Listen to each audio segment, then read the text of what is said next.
is here. It's big. And it's closer than you think. It's not a tournament. It's what you don't see on TV. The cash is real. The stakes are high. They bet big. They win big. They lose big. High stakes live action poker. Live at the bike. Watch it live on the web. Or play it if you dare. At the Bicycle Casino right here in Los Angeles.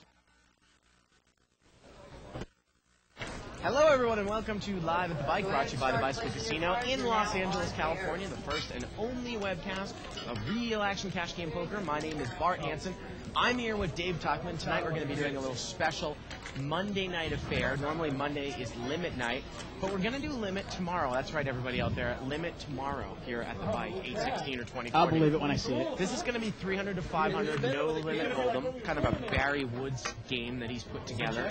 Got a lot of the regular Live at the Bike people in the game, plus Shirley Rosario, one of the former commentators. Poker Babe herself. Poker Babe. So let's head over to the table and let's introduce the players. Let's do it. I mean, I almost don't even have to introduce these players, but I will. We've got, in seat number 1, we've got Joe. He's also Chester on 2+2. Joe's a pretty solid player. Yep. Seat number 2, we've got Kelsey. David Kelsey, that is, and we'll call him Kelsey pretty much all night. Look at that, the Bike.com t-shirt he's got on. Kind of jersey. Pretty solid player. We saw him actually playing in last week's 25-50 game, so you'll see him playing every kind of game. Seat number 3, we've got Gus, and I guess it's just Gus's seat. He loves seat 3. Seat number 4, the Poker Babe herself, Shirley Rosario. And find her on Party Poker and Poker Stars, playing usually 3060 Omaha under the name Siren. Yeah. Thank God she's in the game. Seat number 5, we've got Kyle. And Kyle's a pretty straightforward player, you know, pretty tight, pretty ABC. Seat number 6, we've got pretty much one of the biggest fishes I've ever met. You've got Barry Woods, the myth, the legend. Seat number 7, we got Michael. That is SP Surfing on 2+2. And he's sporting the Red Wings garb there. Hockey fan. Seat number 7, we've got, seat number 8, I'm sorry, we've got Jay Siegel. Yep. And Jay did that men's trip the other day, right? Yeah, pretty cool. Pretty cool, yeah, that's pretty good. And Jay is also a 2+2er. Yes. And seat number 9, we have Jeff. And he also is a 2+2er. And that goes by Surfing Illini. Yeah, Jeff is actually going to take like some time off before he goes to law school. He's going to move to Vegas temporarily, try to make some money playing poker. Really? And go to law school. Yeah. Why is he moving to Vegas, though? I know, that's I had the same question about it. I don't know, he knows a buddy over there. You know, in the summertime, Vegas is pretty good for poker during that whole World Series time. Okay, I got it. I mean, hey, it's not like it's bad. Well, we're going to play 300 to 500 No Limit Hold'em. It's the biggest restricted buy-in No Limit Hold'em game in town. Oh, okay. We're playing 5-5 blinds tonight, Dave. Now, normally, if you go down a felt, you can bring up your stack to 500 at any time. In this game, we can actually bring the stack up to 1,000. So this actually plays like a real No Limit game, I think. Yeah, this is pretty good. Yeah. 5-5 blinds. Yellow chips are $5 chips. Those are $1 chips. We might get some real money on this table really quick. As always, if you want to keep this show interactive, you can email us at liveatthebike.com. Follow a thread. Start on the internet by going to 2plus2.com, spelled out. Click Pocket Queens for Shirley Rosario. Sorry to interrupt you. She's going to make it 25 to go here, and Kyle's got ace-queen here. Kind of sometimes a trouble hand. He's going to call $25. And his seat number 2, I think Kelsey's probably going to call this. He's in the big blinds. He's got pocket 3s. And he's going to call. So here we go. It's a $75 hand going through a Shirley, the pre-flop raiser. Well, one overcard here. Kyle's got a gut shot, but Shirley's got the best hand, and she's going to lead forward with it. Looks like she's probably going to throw a pot-sized bet out here. Well, she's only bet 45 into a $75 pot. Okay, a little over half the size of the pot. Maybe throw a little feeler out there, see if someone's going to come back at her with a king or with a 10. Yeah, it's big enough to get the information she wants to get. I mean, if she gets called here, I mean, there is a draw there. Somebody could have queen jack, somebody could have diamonds. Let's see if Kelsey's thinking of making a move here. Because this obviously would be a pure move. He can only beat, say, ace queen. Yeah, and he's going to raise this up. He's going to raise it up here. And you can kind of look at Shirley's face. She's not too happy about it. He's bluffing, Shirley. I'm trying to send her vibes. Yeah.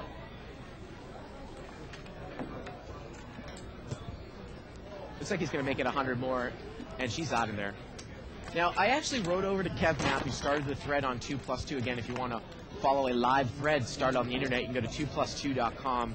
Go over to forums, Tournament Poker, World Poker Tour, etc. There's a link to the latest Shirley Rosario journal entry. A lot of people, Dave, over the last couple of months have been asking me, well, what is Shirley up to these days? What's going on in her life? And I've kind of been holding my tongue because there's been a lot of, there's been like a big thing that's happened in her life. And you can look over and read at poker-babes.com. Check out her latest journal entry in our hearts and our wishes, and everything is with her, and I think she's gonna, looks like she's a real trooper, and she's gonna be all right. Oh yeah, no doubt.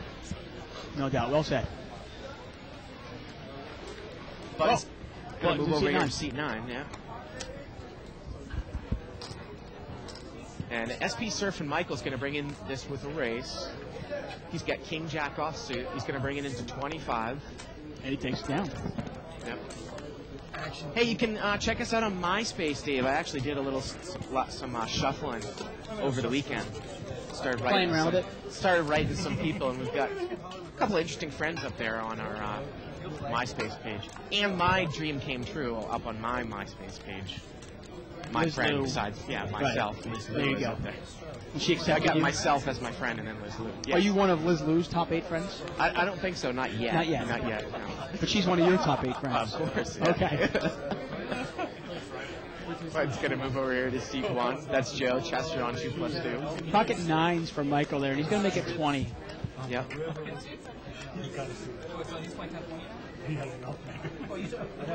Joe on the button is not going to play. I don't think Kelsey's going to play. And imagine, I don't think Gus is going to get involved with a weak ace. Now, is Barry going to call? I think Barry's going to call. Yeah, he's got a suited connector, 4-5 of clubs. You know what? You know, I like Michael, but in terms of post-flop aggressiveness and a sense of, especially at this level, in terms of how much money this means, I don't mind this call by Barry. He might be able to play Michael post-flop without playing. Let's see. Well, the only problem is Barry's out of position, so what's he going to do here? He's going to check here. Michael will probably put in a somewhat weak bet. Barry's just not going to get involved. And it was going to be, look like a pretty, I don't know, maybe about $40 bet. That's pretty much the worst flop in the seat for 9. Yeah. Barry Wood's got his feet on the table. What is he doing? He thinks he owns this casino, I swear. Unbelievable. Yeah, unbelievable. Took the words right out of my mouth, Dave. Button's going to move over here to seat 2. I can't believe it's April already. So for April Fool's Day, did you do anything? Well, that was on Friday. No, Saturday. Oh, was it Saturday? Yeah. I didn't do anything special. You didn't fool anybody? No, I didn't fool No, anybody. Did no. you fool anybody? No little tricks No. or anything like that? Are you a trickster, Dave? I'm a little bit of a trickster. Oh yeah, and Tuckman, you got to tell the story about the fight too. The fight on. Come Okay, on. you got it. We got a raise here Will do. by seat 1. Now Joe, he likes to raise a lot in position. He's going to raise with deuce 4 offsuit. Gus is going to call with king queen, and we're going to see this one heads up. Yeah, Joe gets a lot of respect at this table, and you see here. I bet you if Gus misses this, well, he didn't miss really. He's well, he did. Yeah, Actually. I'm he's sorry. got overcard. For some reason, I thought it was a Jack 10-3. Jack 8-3 with a couple clubs. It looks like Gus is going to bet though. He's going to come out and bet. He bets 45 here. I saw it out in Card Player, the Venetian. It opens And Gus has only got king high here. Joe's got 4 high. Joe's not going to get involved with it. Gus is going to take it down. So I don't know how we're going to. I don't know how we're going to get through this. I wish you could just go through the story. So now when everyone comes on, other people can repeat it. You got into a physical altercation with a guy on Thursday night. Yes. Now you were saying you were defending yourself. I heard a couple different stories that, of course, you were kind of talking it up with the guy. Who told you this? And then something happened where, like, you came back and he took your seat or something like that. Who told you? Tell us the story. Jesus. Okay, I'll tell you the whole story. All right. Just make sure there's no big hands going on. Okay, basically there was this guy Yeah. who was pretty much, a complete jerk. Yeah. I mean, he was basically from, I'd say, for about 2 hours, he would, talk all sorts of shit to one guy, then to me, then to somebody else, and go on and on. But because the guy was live, we kind of put up with it. We didn't care. We were like, okay, whatever. Anyway, the guy literally, before the altercation happened, he actually stood up walked over to me, stood over me, but didn't do anything. And I just smiled at him. And that's when Mo actually broke the tables. He said, that's it. I'm breaking this table, one table. And Mo broke the table. I go, okay. So I went over and I was going to go play in this game. Follow the action yourselves, please. This is good. Keep going. Okay. Anyway, I go to play in this new game, and I was kind of hoping this guy would follow. But for some reason, this guy got locked out. And you know why he got locked out? Because it was Francois who took his seat. I was so pissed at Francois. Anyway, so I go to sit down on this new table, and I'm hoping this guy is coming in because he's live. Right. But the guy actually didn't get a seat, so I go, well, you know what? If he's not going to be in this game, there's no point in me sticking around. I'll go home. Anyway, the guy he gets up. I go, hey, you can have my seat, okay?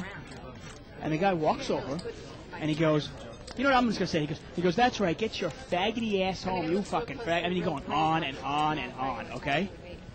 I still don't do anything. And he goes, that's right, go home, you scared to play with me? So I said to him, the only reason I'm going home is because you're not in the game. And he goes, that's it, I'm going to kick your ass. And that's when he grabbed my shirt. And I said, get your hand off me. Grabbed my shirt, started pushing me backwards, and that's basically it, I mean, I wish there was like a big old, I took him and I flipped him over the table, and, Patrick Swayze came in and, broke a poker table, but there was nothing else there. That was pretty much it, So he said, hey, Tuckman, go home and get your faggoty ass out of here. Well, he didn't actually say Tuckman. Look at Kyle. He actually led on the flop, on the turn, and on the river and took it down. Yeah, go ahead. Okay. Yeah. Anyway. And Barry called him the whole way? Yeah, well, it didn't on the river. Barry picked up a big draw there on the turn. So, yeah, and then... What big draw did he pick up? Well, he had a straight draw and the deuce of diamonds for a flush draw. So anyway, basically, this guy grabbed me, started pushing me backwards. I held my own. I didn't want to... Yeah, boom, boom. Anyway, I held my own. I wasn't going to let him... I just basically holding his arm so he wouldn't punch me. Right. Okay. I grabbed his shirt. I pulled it over his head. And by the time Did you give him a wedgie, too? No. It's just a hockey thing. It's a hockey thing. When I go to fight, the first thing I do is I grab somebody's shirt and I pull it. You were trying to get his helmet off? Yeah. Then you realized he didn't have a helmet on. Yeah, but I grabbed the shirt. I pulled over his head. And, basically we're holding... And literally 7 seconds later, 19 security guards are there. One of the chairs fell, and the security guards pulled us away, and that was the end of it. I went into the briefing room with this guy. That's going to be a technique I got to learn about. You hold his shirt over his head. Well, yeah, because if his shirt's over his head, he can't see. He can't see. He can't do anything. Four-way action. It was limped around. Kyle chose not to raise in the small blind with the ace-king suited, and the flop comes out jack-jack 6. It misses everyone but Joe over there in seat 1, who's got a pair. And Barry Woods is going to lead for 20 here, Dave. See if Joe's going to get involved. Nope. And I don't think anyone's going to play here. Barry's going to take it down here with the ace high. I mean, basically, I went in. And then they detained you. Well, wait, look at this. Wait a minute. Ace-king is called here. Oh, wow, okay. Turns of 5. Barry's picked up his heart draw now. He had backdoor hearts. And now he's going to bet 60. And Kyle, assuming Kyle's out of his hand, he's got nothing. Yeah. But I know, you know what, I didn't look at my card. I should have bet There you go. Anyway, yeah, they detained me. Asked me my side of the story. They got his side of the story. Mark said, let me go check the tape and see, which one makes sense. And then basically she checked the tape, found that the guy grabbed me first and said, Dave, you're free to go home. Do you want to press charges? Really? And I said, no, that's not necessary. Now, did they end up barring the other guy? I'm assuming he's barred, probably for a month. Yeah. I don't know. I never got to know word of it. Next time I see Mark, I'll find out that. That is interesting, Dave. But, it was my first poker, my first poker room brawl. So did he actually grab you on the way out? That's why you had to get physical with him? Well, what happened was, basically I picked up my chips and I put them on the side, and I said that to him.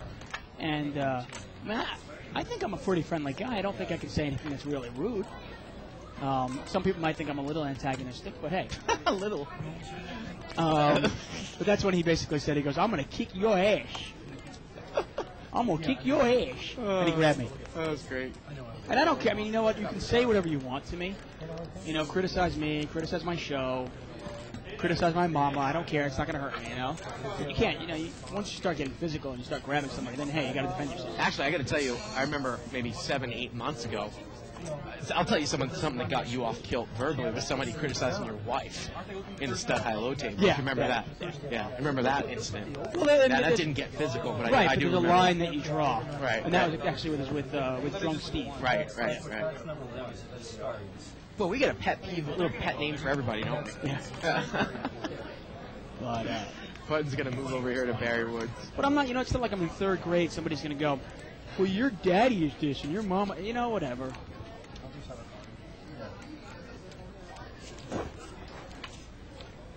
Going to get folded around here. Limp in from Kyle. Barry limps in on the button. 3-way action, 4-way action with Jay Siegel in the blind. Limped around, it's a $20 pot. King Jack 3 with a couple of clubs. Everybody's missed. Yeah, missed everybody here.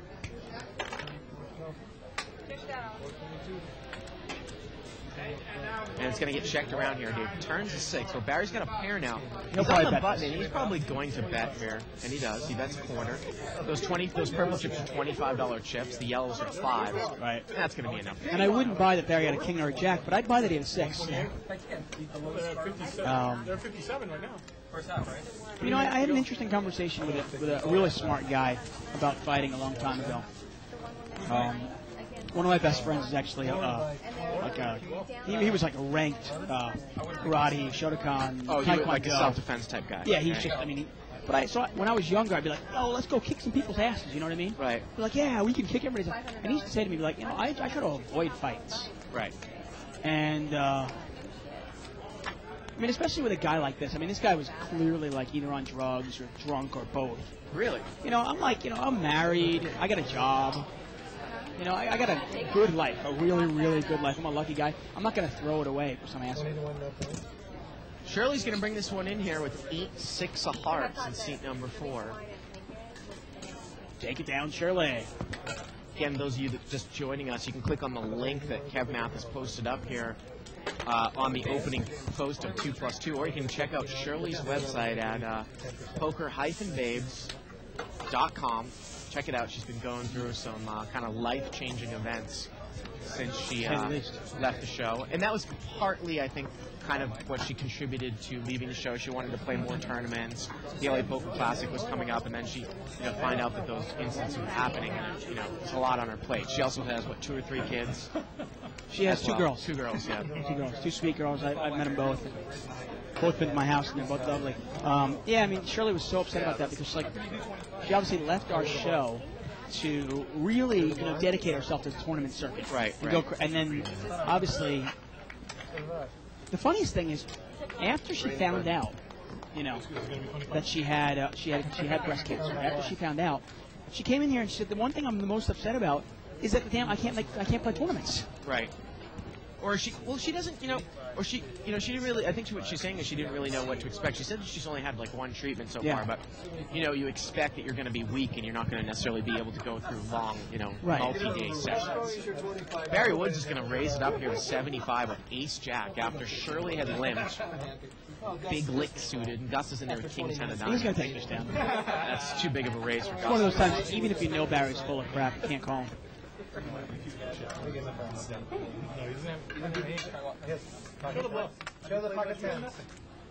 So Barry's going to take it down. It's always like that in fights. I always wish there was more to say, or there was more action, oh yeah, there was punches in this.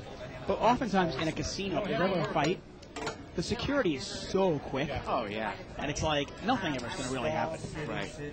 I saw him on the series, I actually want to point out an interesting post over here, Dave, that was started over the weekend. I got a little kick out of it, and then I emailed Scott Huff.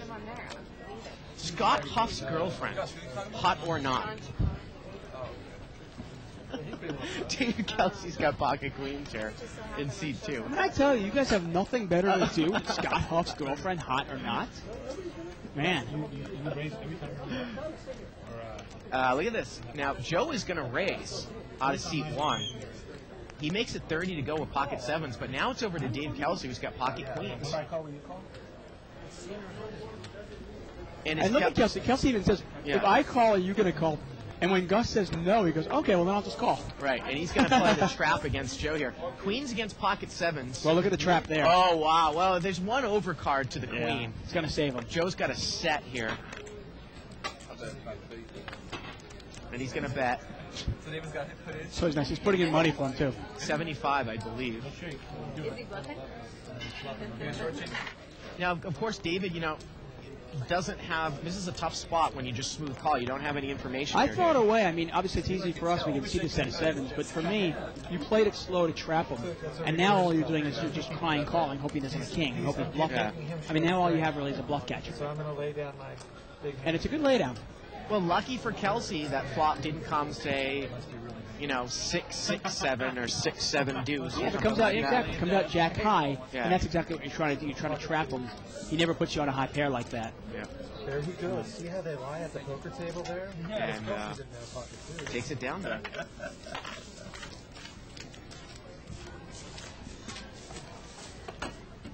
I re-raised him last time with that hand, and this time I just smooth Sutton's going to called move him over here to like seat this. one. Now, were you the fighting type on the ice? Would you get into a good fist fight on the ice? I mean, obviously hockey is a physical sport. Right. There are times where you've got to get physical and everything. But generally in high school and college, I was more of the skater and more the scorer. And we had bigger guys that were 6'4", 220 pounds that were kind of the. You weren't like, say, the Jay Miller type. No, I mean, You know what I'm talking about? Yeah, I do. I have more hands than the other table. I mean, you got to think about it. I'm about 5'10" and a half. 170. Okay, when I was playing hockey in college, maybe I was 5'10" and a half, 180, 182. Joe is going to raise here. He's on the button. He's got pocket jacks. He's going to make it 30 to go. Now, obviously, Joe will do this with any number of hands on the button. Who picks up a real hand, he's also going to raise. And he does there with jacks.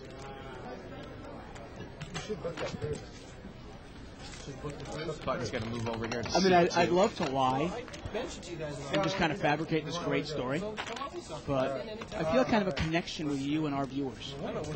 And I want to be honest. I'm a lover, not a fighter, man. So he wasn't trying to throw fists at you either. No, honestly, the guy's a pussy. Okay, the guy was on drugs or he's drunk, complete pussy. He didn't want to fight himself. And that's why he talked the game for 2 hours. He walked over to me, literally stood over me, and did nothing. I just smiled at him. Well, the funny thing I blew him a kiss. That was one thing I did. When he called me a faggot, I blew him a kiss. Very much here. He's going to raise it up here to 30. He's got the good old queen 3 suited from up front. And look at this. Surfing Alana is going to call Barrett with 8 deuce of spades. Joe is also going to call with 8-6 of hearts. And actually, maybe is it Barry over there? That's Barry. Of course Yeah, it's it is Barry with queen 3 of hearts. Okay, he switched it to seat 5 for a second. Shirley's in there. She looks like she's got maybe 7-6 off suit. We're going to see this 5-way action here.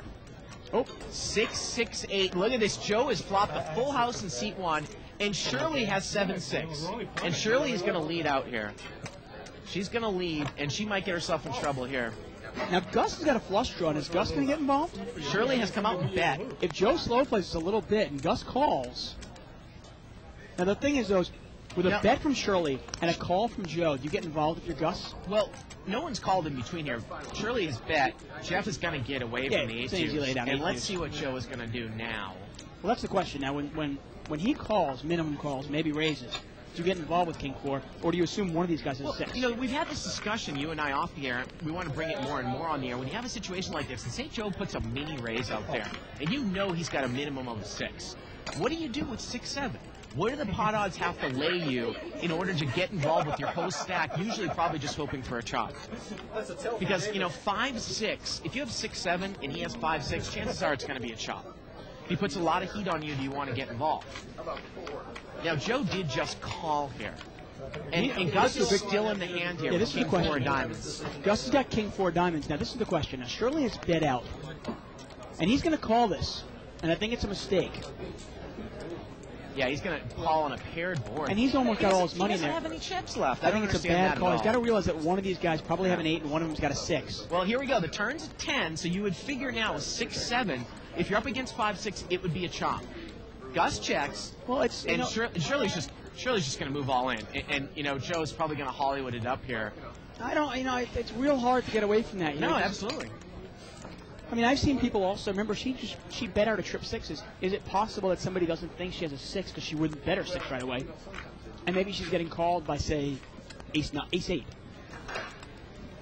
Now, Joe, we can see he's just Hollywooding it up here, maybe trying to figure out what Gus had to make that call. But Joe is pretty much he's only going to be able to lose to a chop, or he's only going to chop. He's got a 93% chance of winning, 7% of a chop. If a 10 comes, they chop. If an 8 comes, they chop. No, an 8 comes, they don't chop, actually. He'll have 8s full of 6s then. Only a 10. You're right. A 10 right. only Just 10. 2 10s, you're Yeah. right. That's it. Yeah. Get up for 1 minute. What happened? And I think that Joe pretty much has Shirley covered, unless he gets really unlucky. I don't know what the hell Gus is doing over there. I mean, he made that call. Shirley's betting out on that flop. He's making that call with the diamonds, a prepared board. The odd thing is, why is it 90? Yeah, 3 10s. And Gus puts all his money in. He's drawing dead. And here we go to the river. This is unbelievable. And the river's a jack, and Joe's going to take it down with the flop full house. Take it down, Joe. Chester on 2+2 is going to take down the huge hand there with 6-8. Yeah, and Shirley did nothing wrong there, really. I mean, it's just tough when you're not that deep. You got to realize that. Well, maybe like we said, she might be able to buy in for 1,000 more now. We'll see. Yeah, both of us have to. I had queen deuce suited. I was trying to get rid of it. I'm sorry, crackhead. I said here, man, Tuckman's fight really wasn't as exciting as I was hoping for. I'm sorry. You know what? Like I said before, if you have a fight in a casino, rarely is the fight very exciting. You got to realize that these guys, they have like hundreds of security guards. They're all going to run you in a matter of seconds. So unless you can get a really, really quick punch in there, it's not going to be very exciting. You've got to realize I work here. I don't really want to hit somebody here. Again, you can email us at live@thebike.com.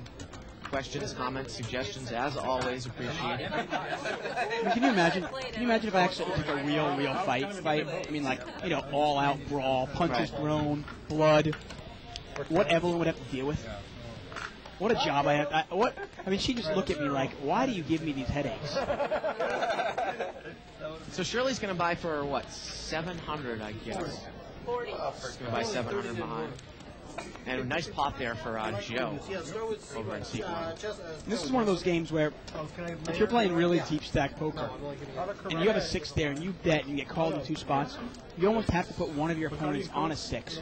And then it's almost, then you start thinking of, how do I not lose that much money? Yeah, Shirley's not that deep, but again, we talk about in deeper games when you have trips, and you've got a player that you know at least has a 6. Right. How much money do you want to commit, or how much money is it prudent to commit when you know that at best you're chopping? Now, you might be chopping 80 to 85% of the time, or let's say 70 to 75% of the time, but the other times you lose. What do the pots have to lay you in those cases? Because it's a very complex math problem.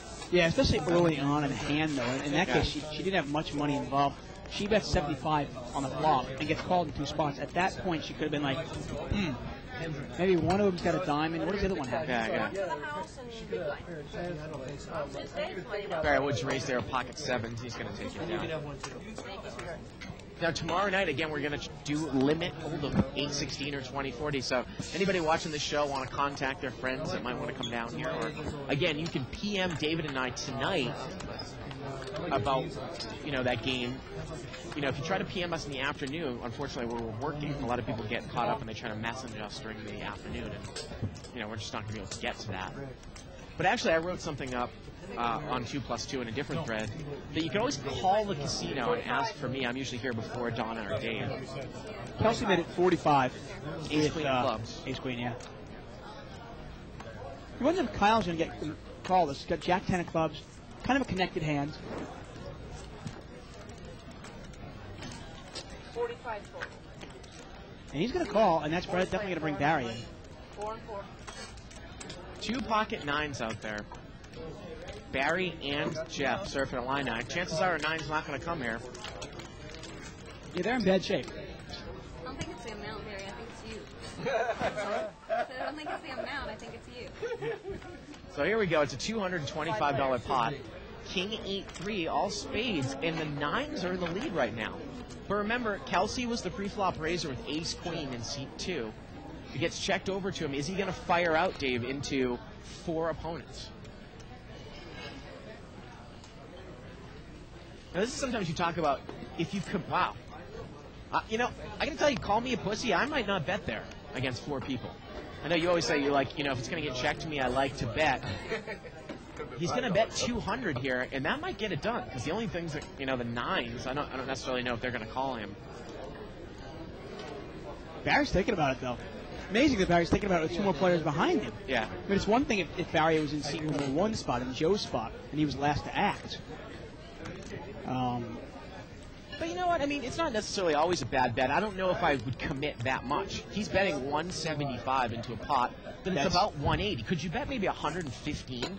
And would that have, kind of done the same thing? It might. I mean, it's kind of a, it's a double-edged sword in the sense that if you don't bet enough, well, then they view you as weak. Right. And they call you down. Wait, you're talking nines?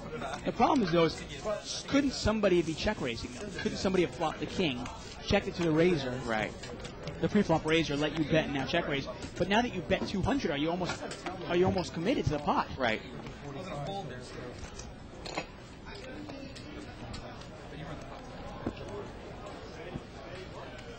Button's going to move here to seat 5.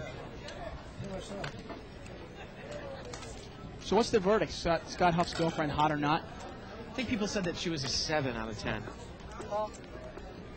7 or 8 out of 10. As far as I'm concerned, hey, maybe it's just because I'm a faggoty ass. But I want to know if Scott Huff is hot or not. 4-way action here, limbed around. King 10-10, and we got trip 10s here for Joe and He's on fire. And look at this, another person's got trip 10s. It's Barry Woods with deuce 10. Oh, man, this guy is on absolute fire. Barry's going to come out and bet here 25. Let's see how Joe's going to play it. It's a connected board. There are 2 clubs out there. Well, last time he didn't have to bet at all. He's going to raise this time right away, and I like the raise. And I think Barry might come over the top of him. I love the raise. I've never seen Barry get rid of trips, and a lot of people aren't going to get rid of trips. Well, especially played like this. This guy's playing it so fast. He's almost playing it like a king, isn't he? It's a nice play by Chester. He's raised. He's raised up to 50 here. Barry is going to call. Now, if a blank comes, Dave, let's say it's a blank. It's not a club. That's hardly not a blank. Turns a jack. I was going to say, say it's a 3, and Barry checks me, and I bet, and Barry check raises me all in. I call with Queen 10 because I think my Queen's going to play against a random hand against his blind hand. That's a $100 bet here. And Barry might just be in pretty much just check call mode. Now, he's going to raise. Yeah.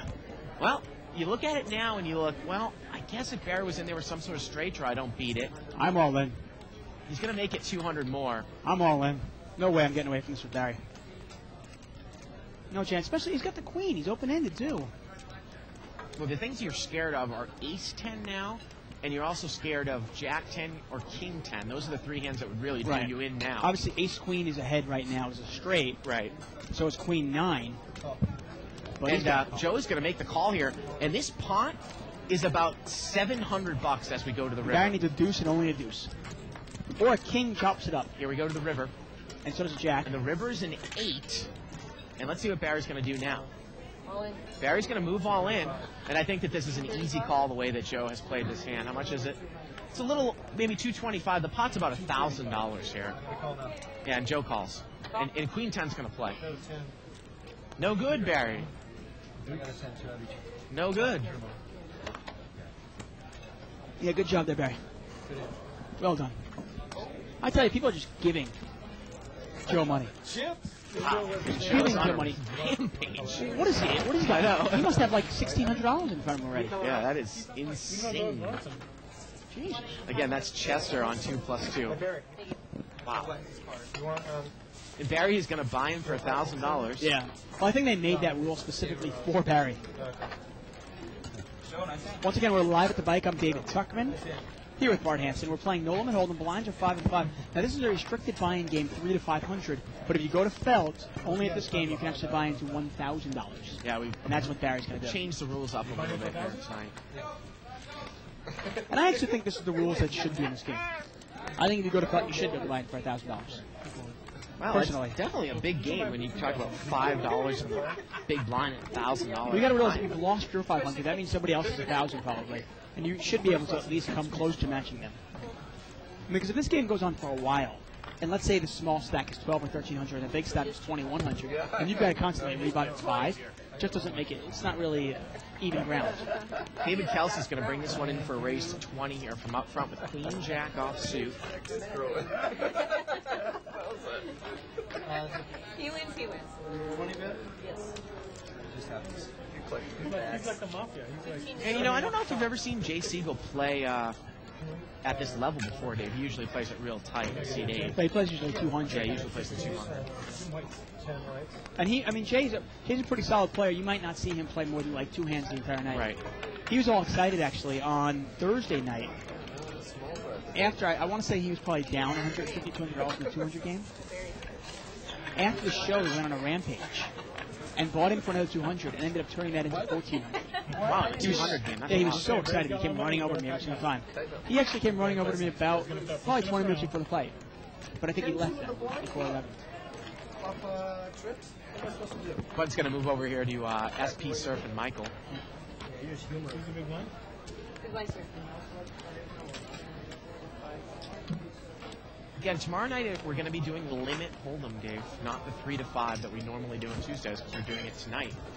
Pocket aces now for Joe, and he limped in here under the gun. Unbelievable. And Barry's raised it to 25 with 9-7 suited. How do you play this? Let's Just see. call? Is Joe going to pull the limp raise here, or is he? Now Barry just rebought for 1,000, so Joe has them covered. They're both very deep. And this could be dangerous. I mean, Barry's actually got a hand that can crack aces. He's got 9-7 of spades, and it's a hand that I would like against aces. I mean, if there's any hand you want there. Joe is going to limp re-raise. He makes it 100, so it's 75 more for Barry to call. You know, this one's really a question, Dave. I mean, you've got about maybe 15 times the raise size, but against Joe, well, if it's Barry Woods' image, could I bust Joe with this hand? I mean, you are in position. You have to figure out the type of player you're playing against.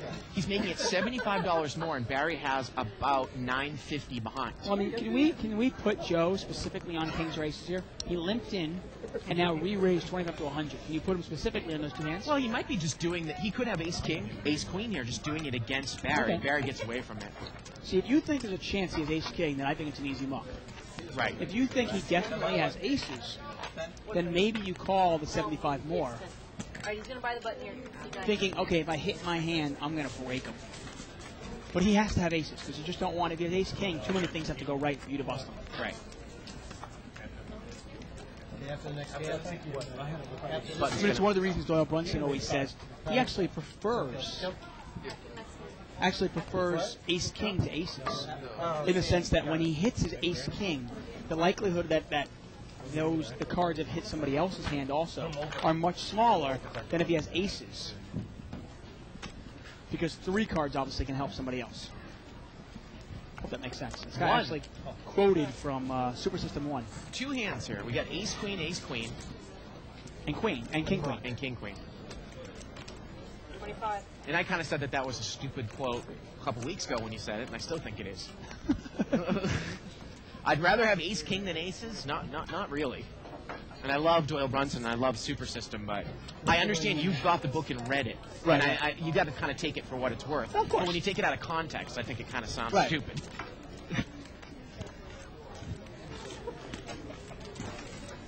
So he had a raise and a call here. Raised by Barry Woods, a call by Jay, and a call by Gus. 4 players. And Jay's got the best hand, but how is he going to know that? And Joe's in there with 7-9. And Joe actually has the best hand. He's got middle pair and an open-ended straight draw. But it's a red flop, 10-9-8 with a couple diamonds. Now Barry has the ace of diamonds in his hand, so he's got backdoor diamond draw. He also has a gut shot to the straight draw, same one as Gus. If a jack were to come off, Joe would have a straight, but it would be no good. Now again, the reason why Gus has no percentage, there is no way he can outright win the hand with Barry in there with ace-queen. Exactly. And the only reason why Barry is 3% is because he could catch running diamonds. The turn is a 6, and now Joe makes a straight. Yep, he's got a pair and a straight now. Now, he's from up front, it's a 3rd diamond, and he's going to bet 75. And I get a feeling that Barry isn't going anywhere here, Dave. No, I don't think he could catch a jack or a diamond for the winning hand, and Gus hasn't folded either. Now, He could catch a jack or a diamond to make his hand as well. Now, if you're Barry, is there any way you raise this?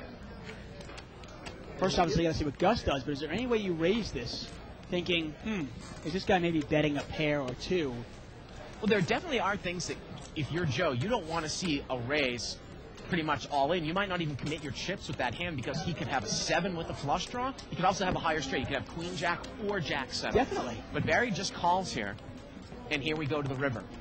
And the river's a 4, and Joe is good. And Joe's going to win another one. Joe checks it. He's going to check to induce a bluff here, Dave.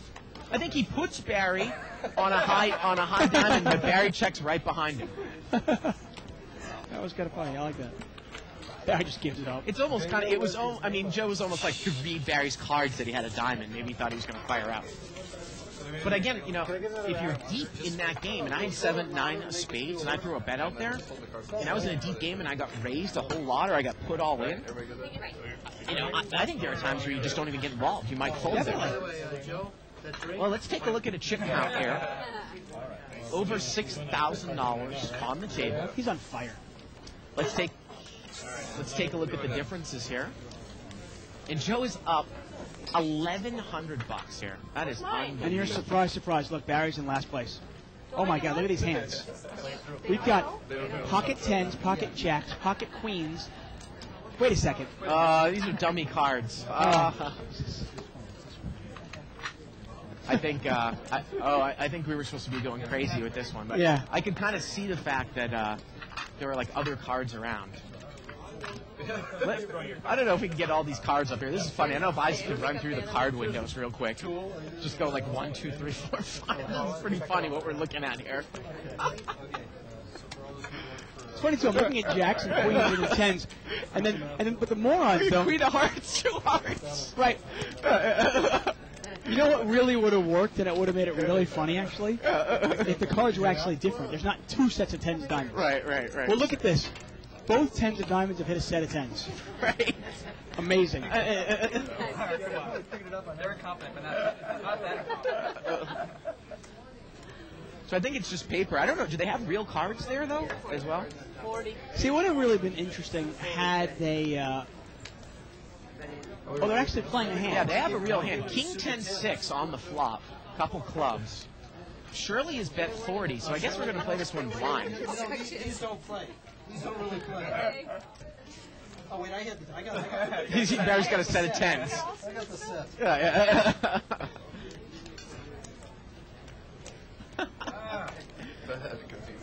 You guys are pretty good because I didn't see it.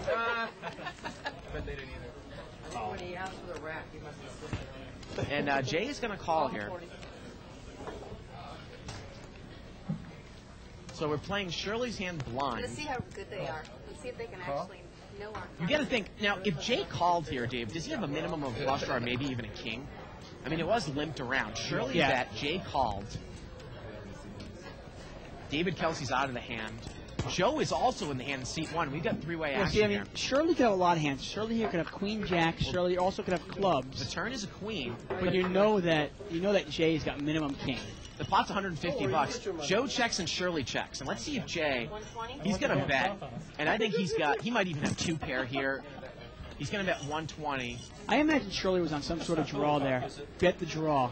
And when Jay Now, I called want it, to ask realized- Donna, can we please see Jay's cards at the end of the hand if Shirley folds? Well, They want you to show your card at the actually, it end. looks like he has queen jack. Guessing right now. Okay. Looks like he has queen jack. He was actually open-ended, but now he's got a pair of queens, so he's going to bet it. I don't know. We can only see one card. That other card are the dummy cards. In front Oh, is there. it? Okay, so he's got a queen something. And he has a queen of clubs, so he might have even had a straight flush. I mean, like a straight and flush draw. I mean, Jay's bet 150 here. Could Shirley have King Jack here, or would she have kept I firing think she on the keeps turn? firing if she has king jack. Well, she's gonna make the call. I think she might be on a draw. You think she's just on a flush draw, maybe with the jack of clubs in her hand? Here we go to the river. The river's a 4, and if she was, she's totally missed. And this one's gonna get checked down, and Jay has ace queen. Ace queen And clubs. Shirley had King Jack, Dave. Hey, you read She it. did shut down on the turn. You read it. I don't know why. Jay had Queen Jack of clubs. He had a flush draw and a straight draw on the flop. Now, where he went wrong Was not taking the free card. well, yeah, but here's the other thing, though, too. If Shirley's got King Jack and she bets into me and I'm Jay with my image, that's a hand that I can raise her out on the flop. Oh, definitely. He could have raised the flop there. Now, he might be saying, I wanted more customers, but then he bets the turn. Yeah, I just don't understand why she would check the turn, though. Why check the turn with king jack there? Isn't it? I mean, the board is really draw heavy. I mean, it's king 10 Yeah. with 2 clubs out there in an unraised pot. I mean, unless you're specifically putting your opponent on ace king. But now your hand is pretty strong because you've got King Jack. Now you're open-ended as well. I just don't see why you would.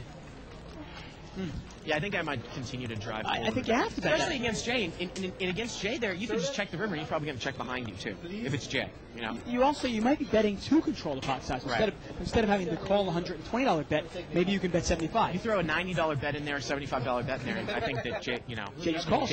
But I think, you know, Jay will listen to this, that he needs to, if he's going to raise with his good hands and stuff, he can raise her right out of there on the flop, Dave. Oh, yeah, for She's sure. got to fold with King Jack against his image.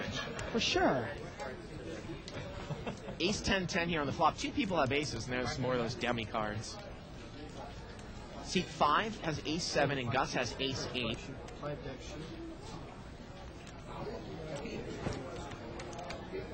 And here we go to the turn. The turn's 3. And once again, those are the percentages to win the pot here. Now, Right. Gus obviously can win the pot with a card lower than like a 6 or lower, and he wins this pot. Kyle, to win this pot, needs specifically a 7, and anything higher than an 8 would chop it up. And Gus is going to take it down. Kyle there. takes it away. Got an email here from Brent Cook. I think Brent actually requested to be one of my friends today. He says, Dave, you got to get into MySpace. Bart, you need a blog. Dave, if you're faggoty ass. No heart. If you're a faggoty ass. Oh, if you're a faggoty ass, then you have to get a MySpace profile. You know the funny thing, I was telling Isaac about this.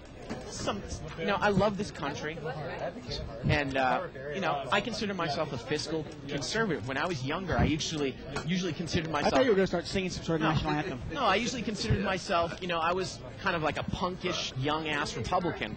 But now, I just feel Kind of like a Michael J. Fox. Yeah, but now everybody wants to make a law about something.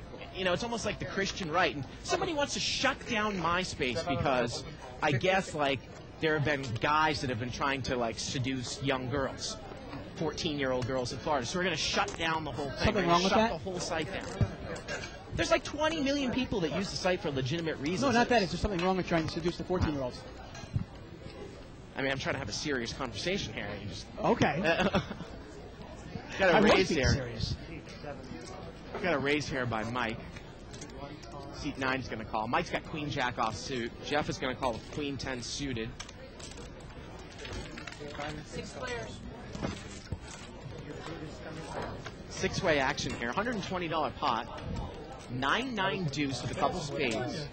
Well, Jeff Klein over there has got a spade draw. It is a paired board. Nobody has a 9. No one has a pair. Well, it's going to get checked over to Jeff, and he's going to bet with the spade draw and overcards here, Dave. He's going to bet 50. Can't imagine anybody calling this. Yeah. Nice bet by Jeff. Yep. And just for for our viewers and for Jeff when he sees this later, we know your name is actually spelled Geoff. The reason why I go off on that tirade, No, I understand what you're saying, obviously. and also about politics, is I don't like, say, what they call neoconservatism, where it's all we need to build a big FCC up. We need to have more governmental control and more laws. Censorship. It goes against. I say, I'm more of a libertarian type now. Right. The old Republican, kind of like I think a Lincoln Republican. Isaac was calling me a South Park Republican. Is that what I am now? Isn't that what you said to me? I was South Park Republican or South Park Democrat? I can't remember. One of those two. But yeah, obviously it's ridiculous. So it's MySpace's fault that these guys are trying to pick up on women. Ridiculous. So let's make a law against it. I mean, that's what we seem to always do in this country. Yeah, because that'll completely yeah, disable them. Right. They'll have no idea what to do. Right. Oh my God, there's no MySpace. How can I get my girls? Joe's going to raise here to 30. He's got pocket jacks.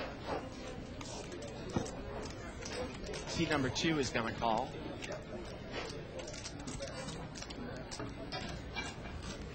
Kelsey's got that gap-suited connector here. We're heads up. $60 pot.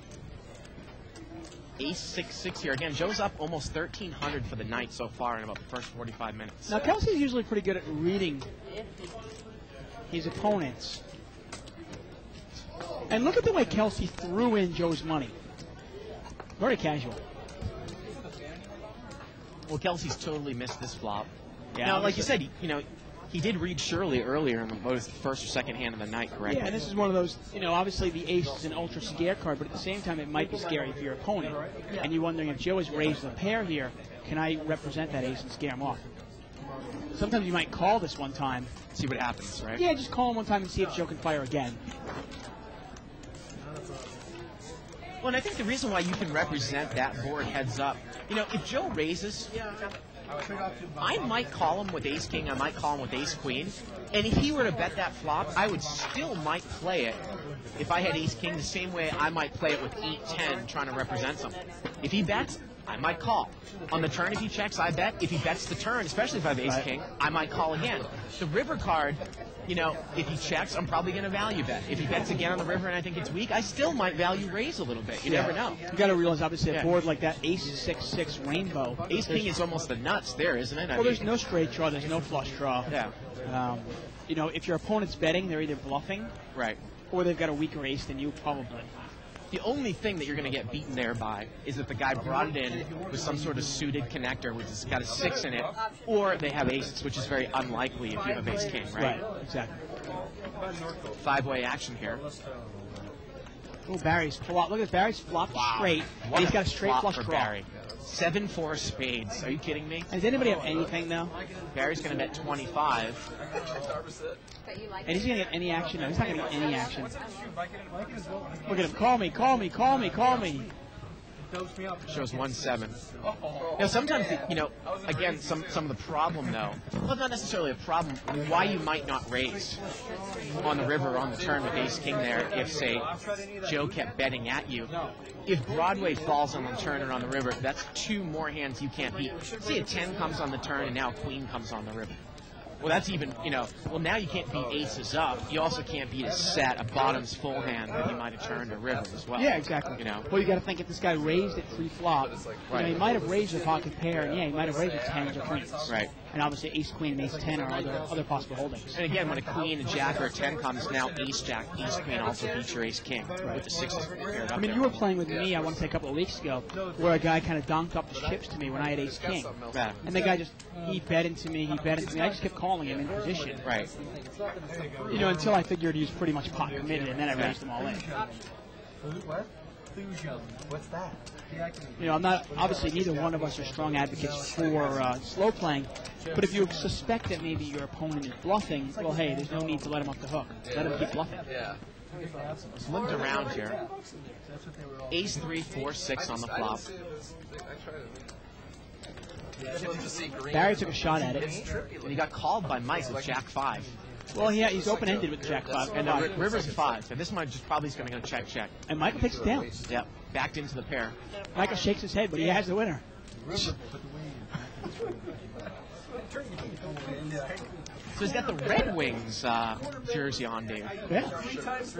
Hockey's gearing up for the playoffs right now. Now you were telling me that nowadays you really only get into the NHL right around playoff time. But when you were younger, were you into it gung ho? I know I was when I was little, the whole season. I usually get into it the last 35 games of the season. Pretty much like. Do you have the Outdoor Life Network on your? I do, yeah. It's so hard to find. It's like, where the hell is a game? Right. The NHL, hockey is such an amazing sport, but the NHL they're so stupid, it's ridiculous. What they've done is just. Oh, they're just so dumb. I mean, I remember a couple of years back, say 5-10 years ago, I think the NHL was trying to boost themselves and say there are really now 4 major sports in this country, not just 3. Hockey's one of them, and I think they've went right downhill since the lockout. Well, the funny thing is people consider the 4 major sports, and hockey was one of them. Right. Now they say there's 4 major sports, but the 4th one is NASCAR. Right. Right. Yeah. I mean, it's so sad. Yeah. I mean, I guess NASCAR's much bigger than the NHL is. It's not even close. It's so sad too. Gary is raised here with King Jack on the button. He made it $30 more here. Gonna get a call from David Kelsey. Kyle's gonna call with Queen 10 offsuit. Well, Jack 10-3. Barry's got top pair here. Yep. Nobody else has got much of anything. Kyle's got second pair. Kelsey's got second pair as well. Continuation bet. Barry says, I'm going to make a $50 continuation bet. And it's funny here for Kyle, again with Queen 10. Well, actually, Kelsey's got even better. He's got Ace 10. You know, because you want to get involved here against Barry. You could easily have been raising with anything and just making a continuation bet. I'm going to the river. Say it's good enough to play. Look at Kelsey trying to get a read on him. Move this game along. Gus Jr.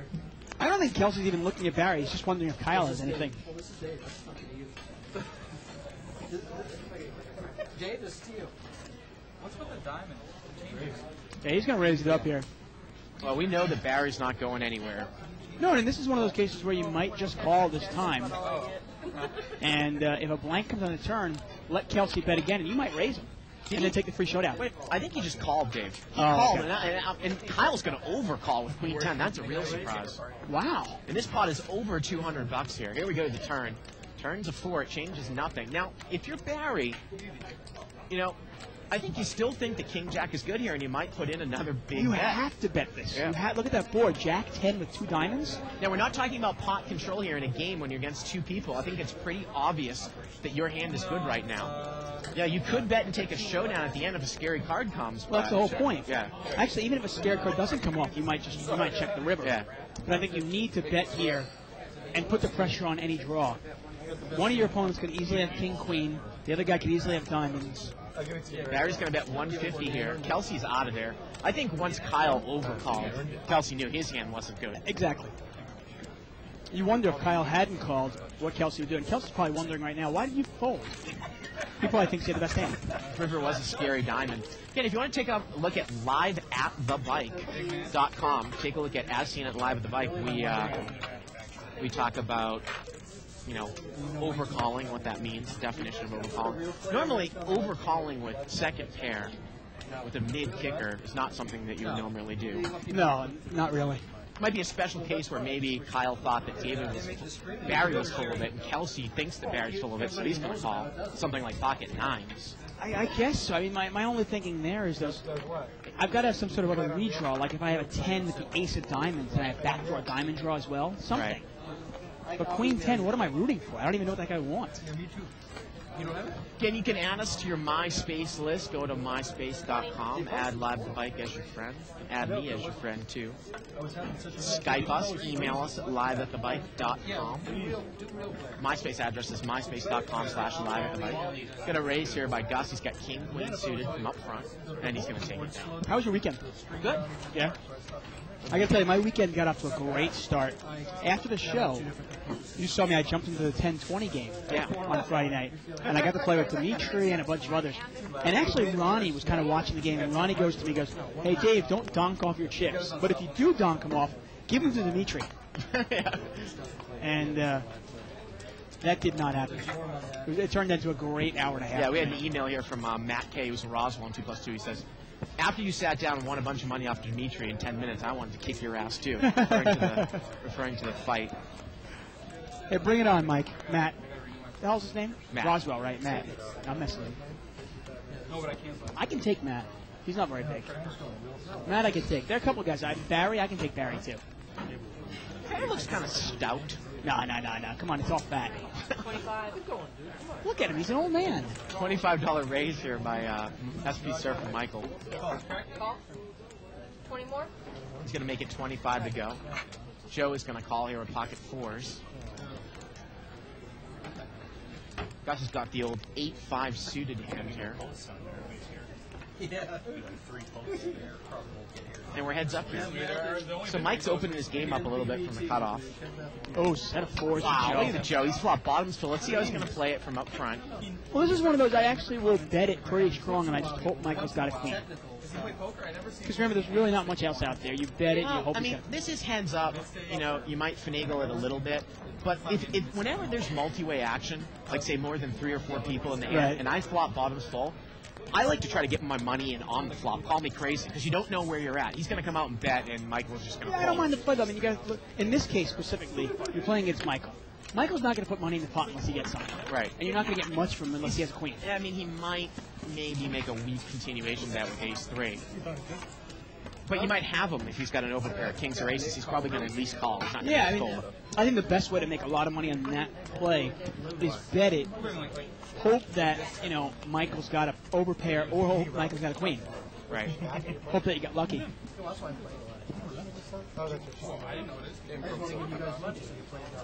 Wow, Florida's killing UCLA, Dave. Yeah, absolutely killing him. Unbelievable.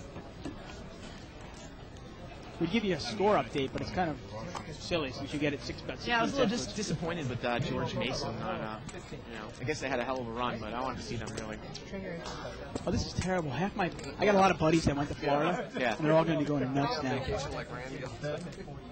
Actually, I was really close to going to the University of Florida instead of Syracuse. The thing about Florida as a state school system, their tuition, even for out-of-state, is next to nothing. It's like $4,000 a year. In-state's like $1,000, and their Okay. school is a good school. It was between Florida and Syracuse? I mean, aren't they like completely different? No. Florida's got a good communications program as well? Florida is pretty much just as good as a school at Gainesville as as Syracuse is. It's not as good as some of those super state schools like a UVA or I tell you, I went to visit my buddy in Florida. They have some of the hottest girls. Oh yeah. Oh my God. Gators? Now Barry brought this one in for a little raise of 7-8, and he's going to bet here. Now look at this. Joe called with Ace-6 in the big blind. He's checked it to Barry. Barry's bet 65. Let's see what Joe's going to do here. How is he going to play this out of position? See, against anybody else, you probably throw this away, but against Barry, He's just going to throw it away anyways. wow. The only question I have is that why are you in the hand? Well, Oh, you he often- wasn't the blind. He was blind, actually. He was in the blind, but it was a raised pot. You often say, though, against a guy like Barry, if Barry has ace-king there, and we're deep enough, and I call with ace-7, the flop comes ace-7-8, I might break Barry. Okay. I good mean, point, yeah. you got to look at the odds, though, when you talk about how deep you have to be to try to play to hit 2 pair against Barry's top pair. I mean, you might need to be 100 times deep. I mean, Yeah. it's not like a pocket pair. I mean, the chances of you hitting and him hitting are real slim. Yeah. And you got to realize the only way you're going to play that hand strong is if it comes out 2 6s, or it comes out with 2 pair. Because even 2 aces, you can't play real strong. 20. Jeff is going to raise here to 20 out of seat 9. He's got queen 9 offsuit. You should add another friend I did. to your side or ours. To mine. Kind of comes in. How many friends do you have? About 70 now.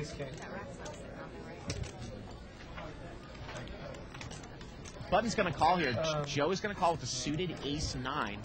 Remember, Jeff had raised from the cutoff. Gus is in there with queen 10. And Jeff's in real bad shape here, because look at this. He's got his 9 and his queen dominated. Here we go to the flop. Well, there's a queen. There's the ace. Joe is hit top pair with ace-9, and both other players have hit middle pair. This might go check bet. Yep, and Jeff is going to bet. Now how is Joe going to play it?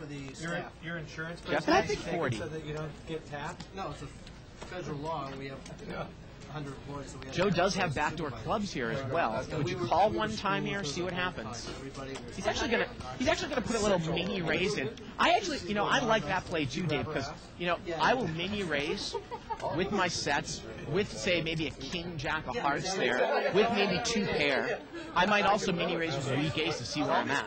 You might even raise the weak heart draw, just the naked heart draw. Yeah. You can either get a free card out of that, or you never know, you might take it away if the guy's betting a queen. There's always discussion about what does a mini raise mean. A lot of people are scared of a mini raise. Well, yeah, if you use your mini raise with your big hands, with your big draws, and with your weak, probably like say top pair informational style raises, I think it can be very effective. Of course. You don't want to give away too much information with your bets, obviously. Right. Let's do that. But sometimes people always think, like, if a guy bets 200 and you're raising up to 400, you're still raising up $200. Right. I mean, I don't think, some people say that suggests weakness. I don't think so at all.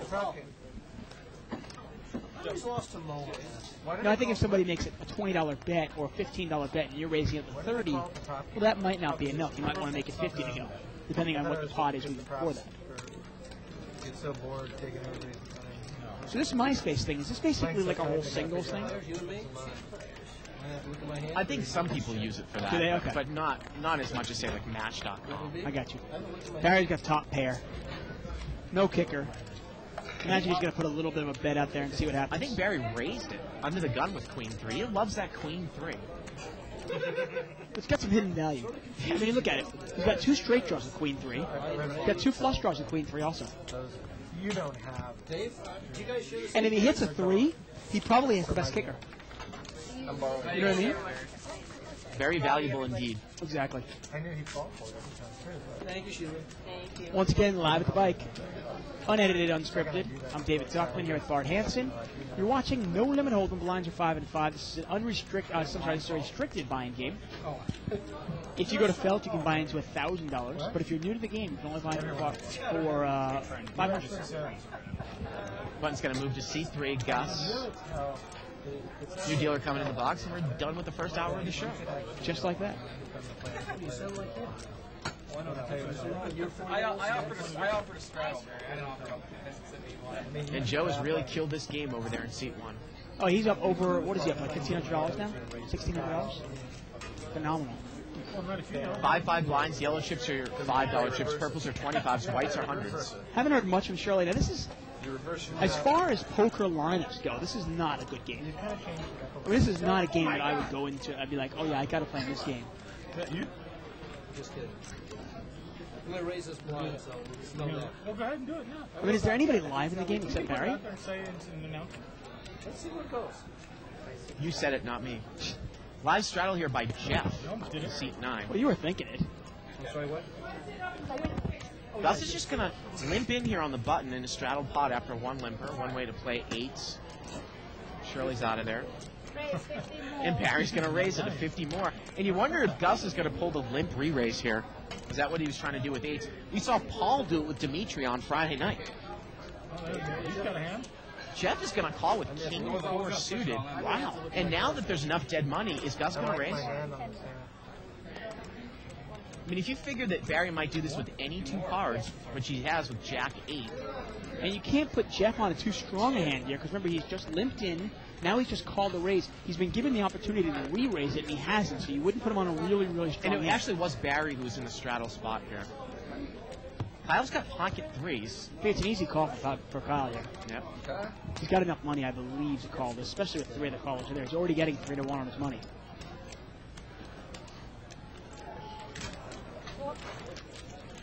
Four-way action, it's going to be about a $225 pot to the flop. Ace, Queen, King, all hearts. I mean, it's really an ugly flop for everybody, but Jeff has the best hands. But whoever bets this is probably going to take it down. Check. Jeff's going to come out and bet with King 4 here. Kind of a weak bet, $50 into a $200 pot. Yep. Gus actually has the highest heart here, the 8 of hearts. Now that $50 bet is somewhat, it's kind of like, is he weak or is he really, really strong?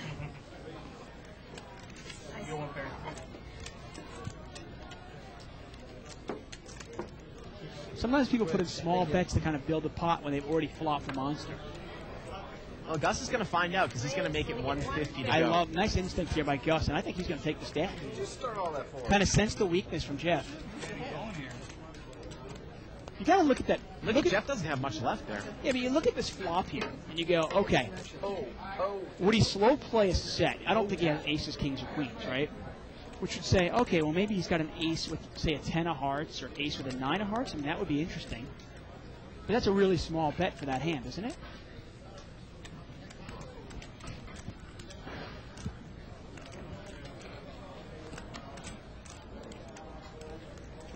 I mean, you got to start putting a player on a possible holding. What did Jeff limp into it now? Now he just called $50, and now he's bet 50 into this flop. And he's going to throw it away. Nice play by Gus. Nice hand, guys. You had a heart. See the straight push. Shows the 8s. Yeah, he shows him. Nice hand. But I mean, King 4, a black King 4 can't really take much heat on that flop. No, no heat at all. I mean, Jeff just didn't have enough money. With a heart? That's 7-4. It's one of the problems with playing a hand like King 4 of clubs. I mean, unless it specifically comes out with, like, you know, 2 pair trips or a couple of clubs, how do you play it? You have no idea where you're at. We can see, though, I mean, I don't think Jeff makes that call in mid to early position against anybody else's raise except for Barry out of the straddle.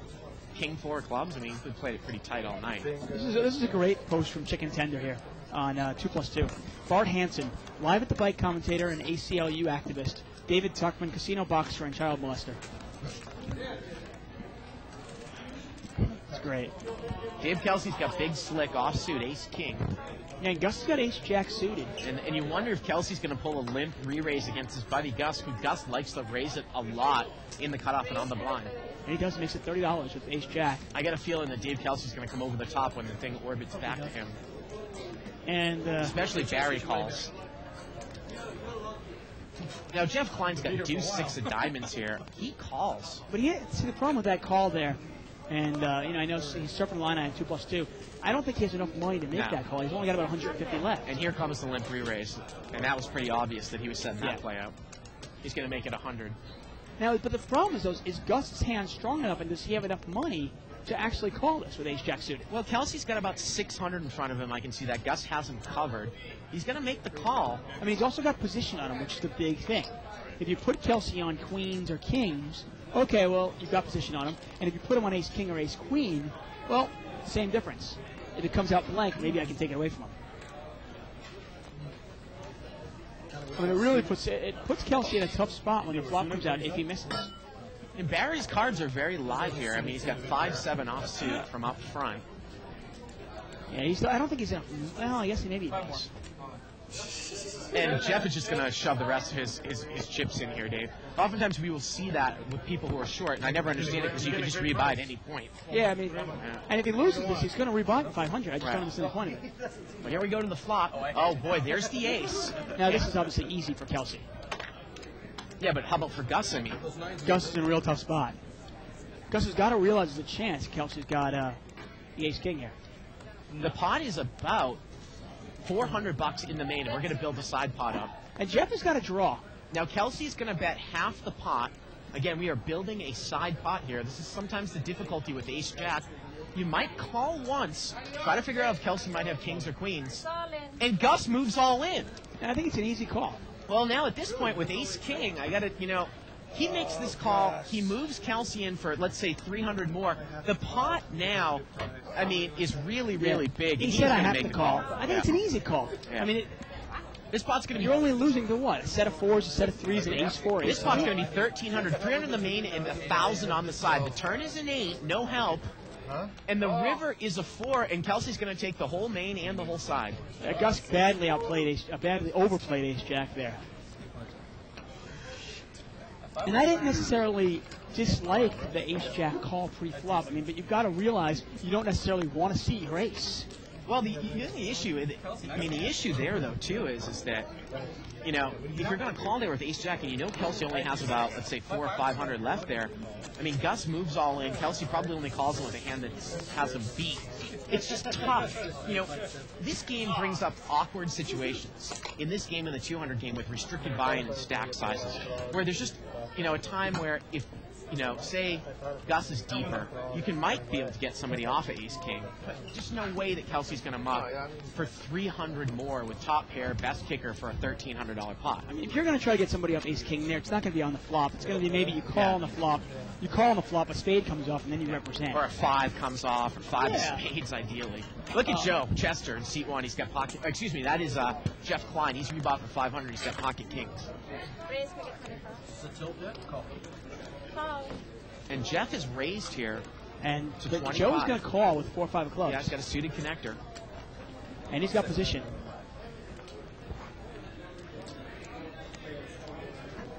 And that's the danger of the hand like ace-jack.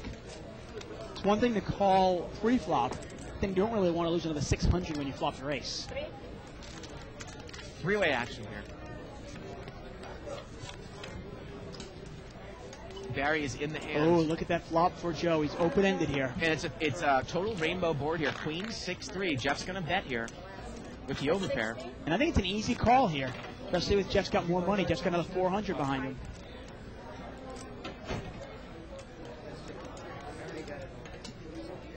So Jeff is bet here. Looks like 65, I want to say.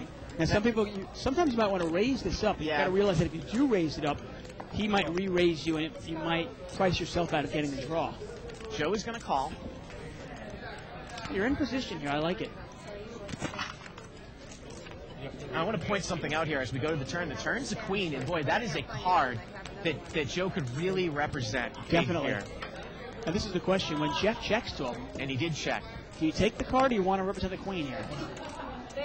He's going to bet 100. And this is, again, I love the bet. Oh, look at this, though. Jeff quickly calls. Because if you bet 3 queens here a week to build the pot, Jeff makes the call, and the river's a 10. Well, Joe's missed. A couple of things happen. I want to keep this board up here at the end of the hand. The pot is about $450 here. Jeff is checked to Joe again. I just don't know. Jeff has $300 more. I mean, if he goes 300 here, is Jeff going to just call, pay him off? I mean, it's actually a good call, but... Thank you. Sorry. I mean, unless you specifically put your opponent on 4-5, what did he call you on the flop with? The longer Joe takes with this one, the more obvious it is he has nothing. Again, I talked about the possibility of the power of the mini raise on that flop. Yeah, you know what? Joe just gave up. If you mini raise that flop, just like you mini raise the flop with a set of 3s or a set of 6s, all right, Jeff might call once. He might call once. I think, say, against a type of player like me who has an image or certain players, it can be hard pressed for someone with kings to come over the top because they might only be called with 500 left with a hand that might beat them. If he calls, now the queen comes out. That's a great card I can represent. And once again, we talk about a principle of betting in your opponent. Seems like a weak bet on the turn, but you're also maybe pot building there on the turn. No, definitely. The only thing I'll throw at you, though, is if on the flop, seat number 1, Joe, actually raises it there, yep, and it goes back to Jeff there, what stops Jeff from re-raising him? And then you got to throw your hand away. Yeah, but there's nothing. Let's take a look at another chip count here. There's nothing that stops him from that. Let's take a. We got 6,500 on the table. A lot of money for a 3-5 game. Let's take a look at the differences. Well, Joe just lost some money there. He's still up over 1,000 though. Yeah. Well, only 2 players are up, and the rest of the table is down. I understand your point. Nothing stops you from re-raising with kings, and I might be thinking about this maybe a little bit like maybe Jeff was a little bit deeper. Say Jeff had 1,200. Can Jeff really, if I mini-raise that flop, he's going to throw a big re-raise in if we're playing deep stack poker? I don't think that's the right play with kings there. I mean, what if I have a set? I make those raises with sets. I might make my raise with 6-3 suited there on the flop. So on the turn, I'm going to check and give you a free card? I'm just going to assume you must have a set if you raise me? No, I just think it's a little bit scary, and I think that turn card's even something else that he can't beat. Yeah, I don't... Yeah, once the turn card comes out, I mean, hey, if you raise me on the flop, okay, and I just call you, and the turn comes out a queen, yeah, I'm probably checking and folding. Because now the top pair, the top card is paired, I probably think you have trip queens, and I throw my kings away, but I just don't know if you even gets the turn there. I'm probably going to raise you right back. And of course, it's a rainbow queen 6-3 board. Why can't I put you on ace queen? King 6-3 here with a couple clubs. Miss both players. Turns an ace. Check, check again. River's a 3. And now Barry's going to bet 30 with queen high. But Jeff has the best hand, and he makes the call. Nice call by Jeff there. All I'm saying is that I understand that you can come over the top of kings, but especially if we're playing deep, and I make that raise with my 2 pairs, with my sets, I might mini-raise for information with ace-queen or king-queen. If I make the raise with ace-king, ace-queen, or king-queen, and you come over the top of me, I can easily fold it, easily throw it away. If I've done it with 4-5 and I don't want to get involved, I can easily throw it away. But if I have you beat and you come back over the top of me, now you're building a pot up out of position with 1 pair, which I have beat in position against you. Right. And I'm just saying it's definitely something that has to be looked at. And I think it's scary to somebody if you were in his spot. You don't think so? No, I mean, I just don't see what you're trying to suggest the guy plays it. Is he supposed to play kings from out of position that passively? I mean, let's say you mini raise it, okay? Even if we're really deep, you mini raise it, I have kings. Now the turn comes out, it's a blank. Let's say it's a 10. It doesn't complete any straight, doesn't complete a flush, and it's a 10. Am I going to check you and give you the free card? Or am I going to bet then with my kings? It depends on the player. I mean, every single time somebody raises, I'm going to assume they must have a set, and my kings are no good, my overpair is no good. Man. I mean, I'm going to be playing it really, really weak and really passive. We had a raise here by seat number 6, Barry. And he's picked up a gut shot. Nobody has a king. If he bets this, he's probably going to take it down. Not a good flop for ace-jack and ace-queen.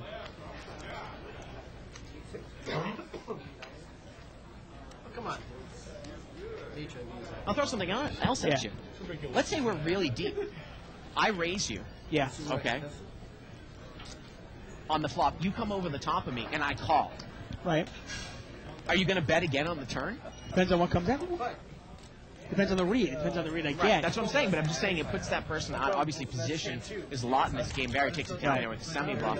But, I mean, you throw a big re-raise in there. I probably would come out and bet at you again and see how you played it again from there. Right.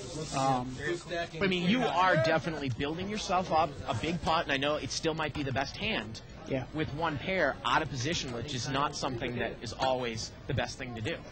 Yeah, of course. I mean, obviously, every single time you sit down at the poker table, you're going to be in risk. There's always a risk. There's always, okay, you've got ace king, the flop comes out in ace, ace six deuce. Okay, you bet somebody calls you. Could they have a set of sixes or a set of deuces? Of course they could. But might they have ace jack? Or let's say, you have pocket kings there and the flop comes out queen six three.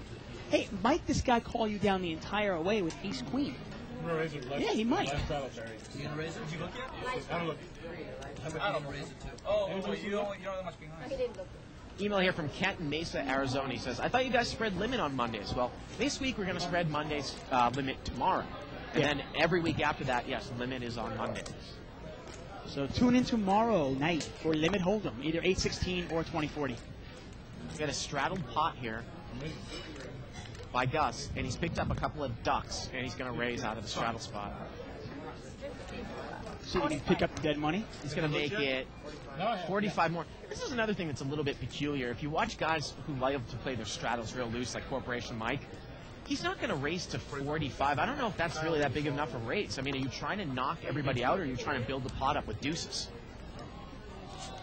Yeah. Although I guess it's getting the job done here, because only one person called. Yeah. Kyle with king 8 suited. Oh, he's hit a pair of eights. Kyle's got You the see what I best mean? hand. 45 after somebody's committed 10. Yeah, no, it's not definitely. that much. No, not at all. Especially when the pot's already 50. Right. Now you got Kyle who's called. I'm kind of surprised those guys behind Kyle didn't even call. I mean, a hand like a pair of deuces there, I'd almost rather just tap the table and hope for a flop and see if I can hit my deuce. Or you try to raise it enough to try to at least get it heads up. Again, you're playing it out of position the rest of the way with pocket deuces, which means, in essence, if you don't hit your set, you have no idea where you're at the whole hand. Yeah, a pair lower than fives or even sixes, it's really, really tough to play out of position. I mean, unless you hit your set, there's bound to be at least 2 overcards. Oh, here those guys. This is Barry's playing. Oh. I didn't know you played 3. Button's going to move over here to Joe in seat 1. I'm not playing it. I'm just playing Chicken tender on 2+2. What's the difference between 3 to 500 and a regular 500? Hey, there's Alan. Yeah, the 500 games actually the blinds are 5 and 10. Unrestricted buyer. Yeah, and the blinds in this game are 5 and 5.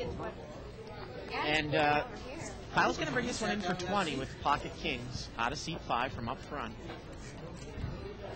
Shirley's played this really tight. Gus is going to call with ace 8 suited. Heads up.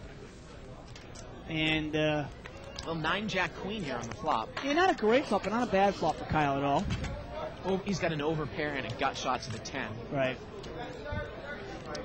A lot of draws out there. Somebody could have king 10, somebody could have 10 blank, say jack 10. This is the type of flop we've actually saw Avo do it to George Georgian a couple months ago in the big game. If you think that a player has aces here, and you have like something like a spade draw, if you check raise, aces might just fold. I always point out, though, if you try to throw that move in against a pre-flop raiser with this type of flop, he could have hit this board in a different way. Yeah, Kyle might not go anywhere with kings. If he has a set, he's not going anywhere. Exactly. You know? So it is kind of a risky play.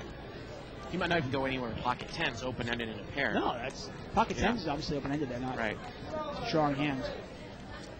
But ace is obviously not a great flop for aces. Right. A lot of hands that could beat you. Or certainly be drawing to beat you. Button's going to move over here to seat 2. Got a $55 raise here by Barry Woods. He's got pocket 4s. Now, that's a big raise usually in the normal 5-5 game, but with the stacks these deep, I think that the standard raise should be something like 50 now. Oh, yeah. 50 or so. I mean, that's why I was a little bit surprised, seat 5. I mean, he brought the last hand in with pocket kings for 20. I guess he only has maybe about 450 in front of him. But as these stack sizes continue to go up, I would imagine the pre-flop raise sizes are going to go up as well. And Shirley actually confided in me. She said that she hasn't really been playing that much no limit at all. She's been really concentrating on her Omaha game. And you can usually watch her playing on Poker Stars or Party Poker. I don't know how much experience Shirley has playing real deep stack no limit too. I mean, I know she plays this game, which usually is not that deep. Or the Will 200 get deep, game or the she's playing. 200. But I don't know if I've ever seen her play, say, like an unrestricted 5-10 game. I might be wrong about that. I think she might have played that game a couple of times. Yeah, obviously she plays, the big no limit cash tournaments. Right. If I had a block. Ace King here for Gus on the button. She's a very good heads-up player, really good at playing short-handed. Dave Kelsey. And Kelsey's going to raise. Pretty straightforward there, and I imagine he's going to take this down, and he does. You know, I think we have the footage around somewhere. For all those Terry Crow haters, the guy that used to come in here over the summer. How do you hate the guy? Why do you hate when him? we were in the World Series, we have, like, a little heads-up thing that we did between Terry and Shirley, like, way back last March, that I'd love to put up on, like, the website or something. Because it was just hilarious how badly Shirley outplayed him. Do we still have that around, kicking around somewhere? I know we didn't finish it, but it would still be fun to just put the thing up. I mean, you saw, like, Terry Crow, like, fold in, like, ace-10 heads up. Oh, yeah. Yeah. He would raise, she would re-raise, and he'd throw ace high away. Right. $30 raise here by seat 2. He was like the Mr. He always wanted to trap. He loved trapping. I love slow playing and trapping. So Joe is raised here, 6-4 offsuit. Gus is called with a suited ace, deuce of spades. He's seen you sideways. And this is 3 ways here. That was a great movie. Oh, and Barry's out flop them all. Yep. That's my favorite Queen part. 7 deuce. It's real funny because I was just talking about that movie last night with my aunt. She was talking about was her favorite part when she hit him with the helmet fit. And I was like, oh no. Barry's going to bet 75 here. And then he goes to the restaurant after and he's still hitting on the waitress with the mask on. Joe's out of there. I don't think that Gus is going to get involved here. What movie are they talking about? Sideways. Oh, I love that movie. Such a good movie. You guys both know my hands. You know, I saw a movie on Saturday. Saturday? I saw V for Vendetta. Loosen the panties. How was that? You know, it was okay. It started off really slow. The last hour was pretty cool. But the first like movies about like futuristic fascist societies, but I think V for Vendetta is more like a comic book movie, isn't it? Yeah, well, it was. I think it was. There was a graphic novel in the '80s. Yeah, it was kind of done after. I thought it was a comic. A graphic novel, comic, same difference. No, I thought it was a comic strip, and it's might have been. Yeah, I mean, I think it was like an adult comic though. Maybe it wasn't. I don't know. Adult comic. Somebody let us know. Buttons moved over here. How did Natalie Portman look? She looked good. I mean, she shaved her head. I thought she looked really good with shaved head. You know, she's almost too skinny though. Really? I mean, she's super paper thin. I mean, you want a little meat, don't you? I mean, meat on those bones? A little bit. I mean, you want to Sure. Somebody says, hey man, you want to, you want that girl? Yeah, all I want is just feed her. Shirley's raised here with 10-8 offsuit, opening it up a little bit. Look how SP Surf and Michael gets out of there easily with ace-jack. Shirley's played it pretty tight, and no one's going to get involved with her.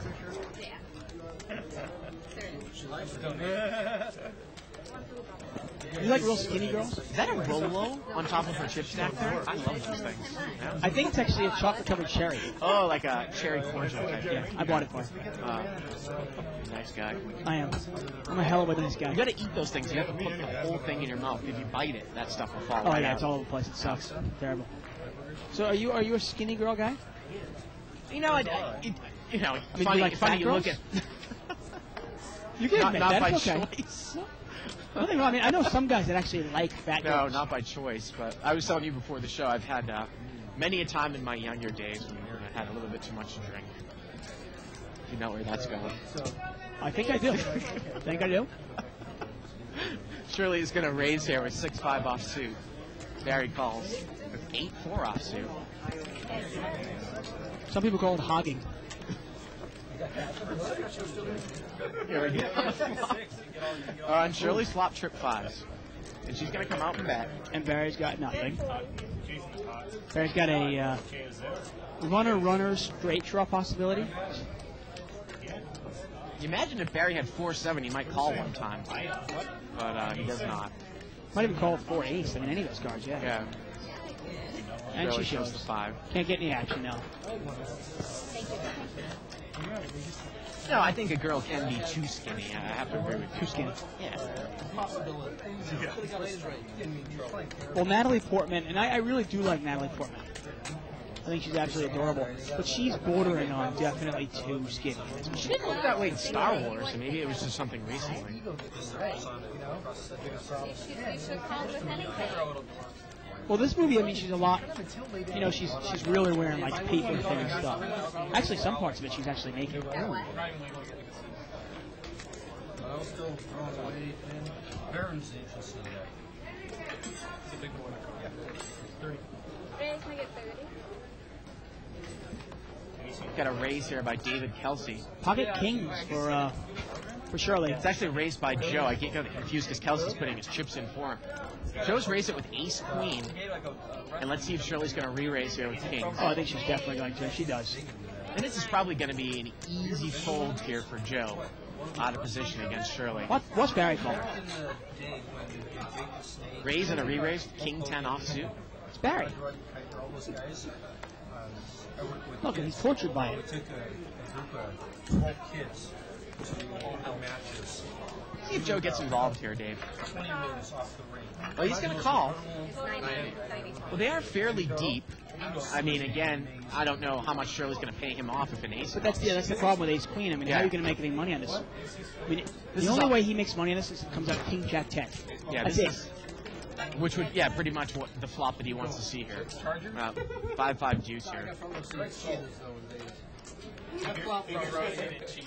Now, sometimes if you have pocket aces, you can even check this one time. Try to induce a bluff. But Right. with kings, you really need to bet it, obviously. I've never been there, but this dude talks about it all the time. Especially the ace of spades. Yeah, if you had the ace of spades, say an aces with the ace of spades. Now, I was only saying only with Shirley, maybe you check it. Now, if you're incorporation Mike's image, you would bet this 100%. Right, Okay, right. but I don't know if you mentioned the name. I thought Because you're betting it, hoping somebody check raises you, thinking you're full of it. And that other shit with Sapphire.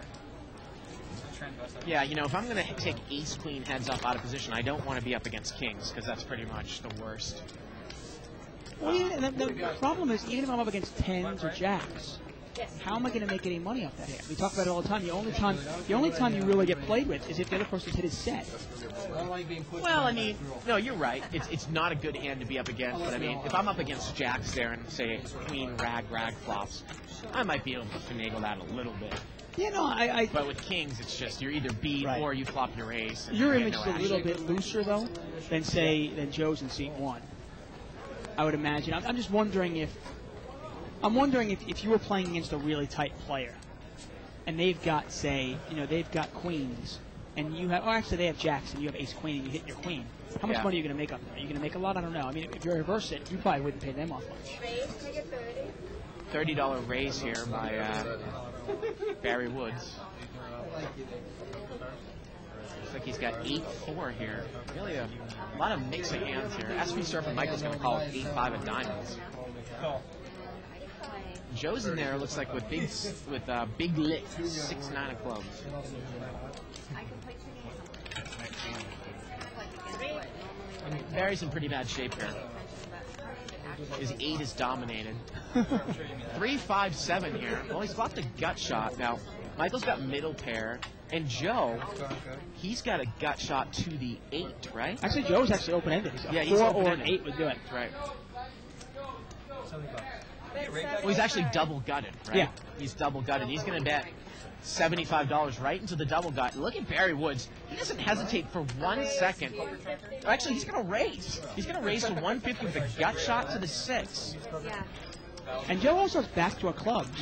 He makes it 150 more. Like me working Now, in, again, kind of against a tight player, Dave, you actually you could even come over the top with 6-9. But even if I'm deep against Barry Woods, I don't think there's any fold equity, even if he has something like 8s or 9s. I don't think Barry folds. That's the problem. Yeah. Now you've got to start thinking, okay, what does Barry have? Does Barry have, let's say Barry has jacks. Right. Well, there's no fold equity. So now it becomes a math problem more of, do I want to call this, and if I hit my hand, do I have an implied odds? Now, if I hit a 4, well, that's pretty obvious. I mean, there's only a one-liner. But if I hit an 8, it's a little less obvious. Maybe I get paid off. Yeah, he says that it translates. The problem is you're only going to get one card because you check the Barry, and Barry's going to bet a lot. 150. Well, I think that Joe, No, 150. it's 150 more here. Yes. But then again, if you hit your hand, is there a chance you can get paid off big time by Barry? Joe folds. What's that mean? But again, you know, against a player that's a little bit tighter, that might be paying attention, that has the ability to lay down some hands a bit more than Barry does, and I love Barry. Right. You could come back over the top with that hand. Yeah, definitely. I mean, it's a tough hand to play out of position. It really is. Yeah. It means that the money that you I mean, it's obviously a gutsy semi-bluff, but yeah, it's a great play. Yeah. You know, you've got some fold equity against certain players. Yeah. And if you get called, hey, well, you still got outs. Because people that are You're still going to hit your hand probably 1 out of 3 they times. get a percentage of your money. And in order I mean, and the other thing, though, too, you got to look at, say, if Barry has 10s or jacks. someone else, they'll say, I'll give you Say he has 10 specifically, Okay. or maybe even 9s there. I could just smooth call with 10s or jacks myself if I'm Joe. A lot of times that kind of misses people. That you might be up against a higher overpair. Joe, he might smooth call with queens there. I mean, yeah, there was one person in there. Some people play it that way. Yeah. I mean, you'd probably expect a re-raise with aces or kings, but if you have 10s, you've got to think jacks or queens are another 2 hands that you can't beat on that board. Obviously, in deep stack poker, yeah, of course. Yeah. I mean, it's always difficult, obviously, if you're playing against somebody that does not fold hands. Hey, did you check out opening day baseball today? I did. Your socks? Yes. David Ortiz Yep. starts the season pretty much how he starts every season. The guy's a freaking animal. He did really well in the baseball classic too. For Dominical. Allows you to kind of keep Yeah. track of how everybody else. He's a big guy. He probably likes that. So you don't even think about it. I mean, you kind of do. It's funny how the Twins released him. One of the great pickups by Theo Oh. Epstein. Oh, did they release him, or did they actually just let him go as a free agent? Look at this. Florida is about to win here the national championship. They're up 13 points on UCLA with less than a minute left. Say, is he a winning player or a losing player? And that's about as much as I need to know. Because Omaha, in Holden, it's a totally different story. In Omaha, I already know. So Funny, who I was picked? actually playing with Shirley Yeah. in Omaha, I think a little bit on Saturday night after I'd come back from the bar. Oh, okay. You can tell it's too. On Saturday. To Showdown. Where? Saturday night online. Oh, really? How Yeah. cool is that? Okay. And, you know, I actually brought a hand in with Queen 10, Deuce 3 from mid position. She was kind of laughing at me. Not a hand you normally would play with, Well, right? you know, I might open raise with that hand. Okay. And the flop came ace 8-4. I had nut low and ended up making a straight on the river, and I took 3/4 of the pocket. That's nice. 30-60 Omaha. It's a dream flop, isn't it? Well, not really. I mean, it was ace 8-4 with 2 diamonds. I had Queen 10, Deuce 3, Queen 10 spades. Oh, It's, okay. it's a pretty much check call until I pick something up. I'm sure he sounds good. Come on, Till. You're thinking about going. Barry is raised here with pocket sixes. Come on, Dave. He made it 75 to go. Come on. Any hand could be a winner after 5 more cards. I just don't want Shirley to call. I've got undercards. He must have really lost his They're calling, I'm worried. I can't. So Barry brought this one in with sixes. $75 $90 in there. I just somehow thought that you were. And he's going to take it down. Look at this lovely gift that we got from Jeff Klein. I tell you, look at this. This is pretty nice. Seat 9. Right there. Barton Tuck. Get a nice card. It says, Barton Tuck, thanks for the months of excellent entertainment and helping me take my games to the next level. Sincerely, Jeff Klein. And I do drink a lot of espresso, so this will come in handy. It's a That is Starbucks awesome. card. Thanks a lot, man. That's really nice. Wow. Good luck to Jeff again. He's going to Vegas for a while. See, he's going to kind of do like a little pro thing before he goes to law school. He's got about a year. Wow, that's cool. Why not? With no heart. Come on, And Dave. Florida has one, Any huh? hand could be a winner. Look at That's this. really nice. Wow. Barry straddled here, and he's got ace king. He's picking up some hands here. I tell you, and Jeff Klein, he just busts our balls left and right. And he goes, man, the stream sucks. This sucks. You guys stink. Well, Gus has got 10s here on the button. He has 2 And I think this is going to get a little big. $40 raise here by Dave Kelsey at 4-7 of diamonds. Now, is Gus going to come over the top here with 10s? I think he's kind of short. He might just push right now, Dave. He's got 150 left. It's not 15, it's 11. There's already $70 in dead money. He's got 150 left. Yeah, I mean, I think you have to. He might just push here. Should we go play a game of chess? And Barry will probably call this, Big chess is and there'll be a race. About a $350 race, There right? you go. There you go. There's some. And you wonder, though, you know, it's another $100. If Barry calls here, and it's another 100 back to me, and the pot's about 280, if I'm Kelsey, do I call in position heads up against Barry with Well, 7-4 Kelsey's got a lot of diamonds? money. I might. Yeah. Not 9. All right. Barry calls. Kelsey does have a lot of money. He is in position. And I might call this against Barry. I'm sitting here counting 10. How much more is it now?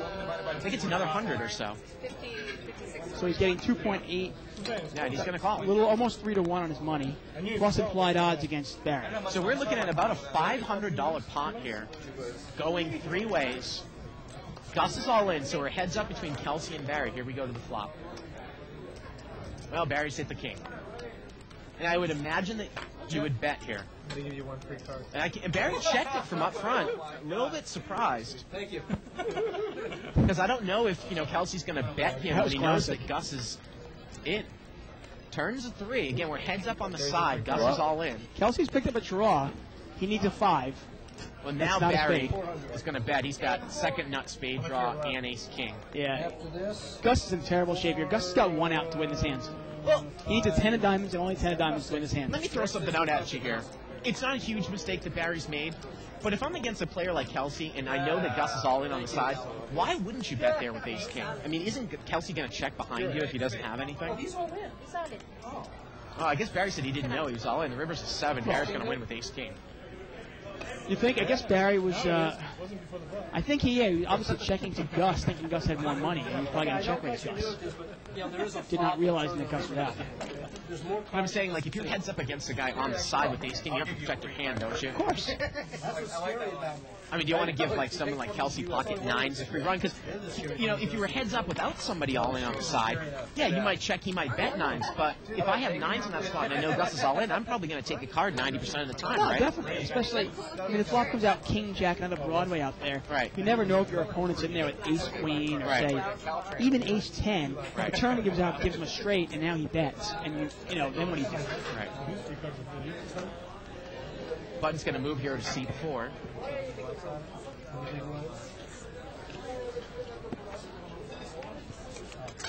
There's 20.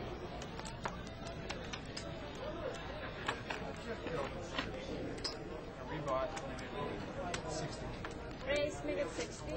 Got a $60 raise. Game's got crazy. $60 raise here by David Kelsey. That's the $40 there.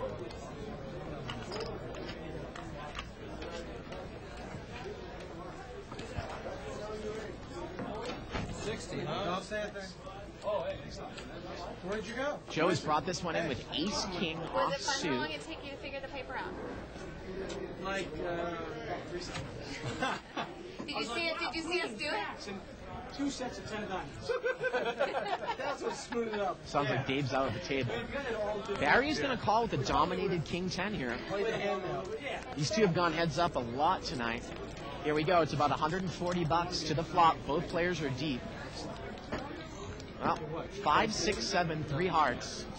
And Joe's got the ace of hearts, so he's got the nut flush draw with overcards. I've been out of line so far. Check here. Turns an 8. Wow. Barry's got a gut shot now. Joe chose to take a card there. Check again. And you do. And the river's a 9, and Barry makes the straight. But it is a one-liner to a straight flush, but Joe has the ace of hearts. And Joe's going to bet 75 here. And Barry is going to call without a heart. And Joe's going to take it down. You know. Now, Joe could be beat here by the 10 of hearts, by the 4 of hearts. But he makes a nice little value bet there on the river, and he gets called by Barry. And Joe continues to tear it up here on Live with Blake tonight. Again, you can check us out tomorrow for a little limit hold'em action. Normally we do limit on Monday nights, but this week we're going to do it tomorrow. And each week after this week, we'll have a limit on Monday nights. Again, you can email us at live@thebike.com. Questions, comments, suggestions. Also, follow a thread. Start on the internet by going to 2plus2.com, spelled out. Click on forums. Tournament Poker, World Poker Tour, ETC, etc. Official Live at the Bike thread for, what is it, April 3rd? Now, Jay Siegel here, we haven't seen him play a hand all night. He's going to raise under the gun. I would figure that this would probably be the minimum hand that he would be raising with. He's got ace-king suited. And I don't think he's going to get any action.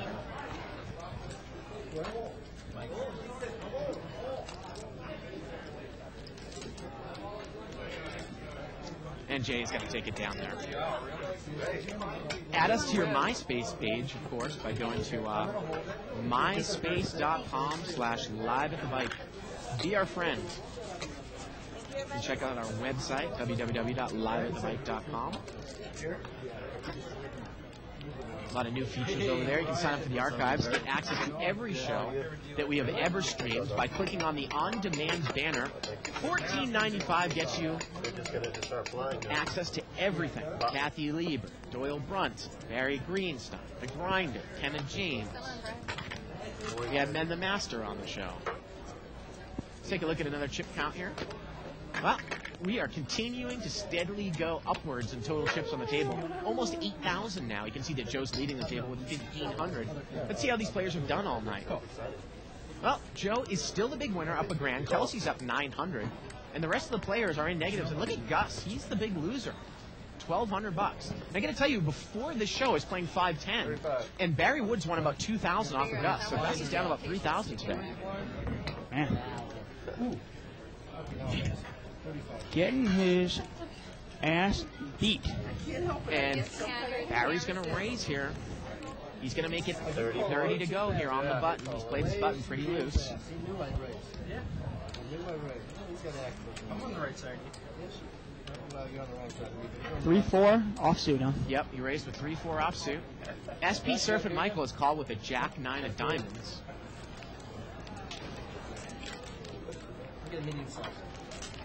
And we are going to see 1, 2, 3, 4-way action here.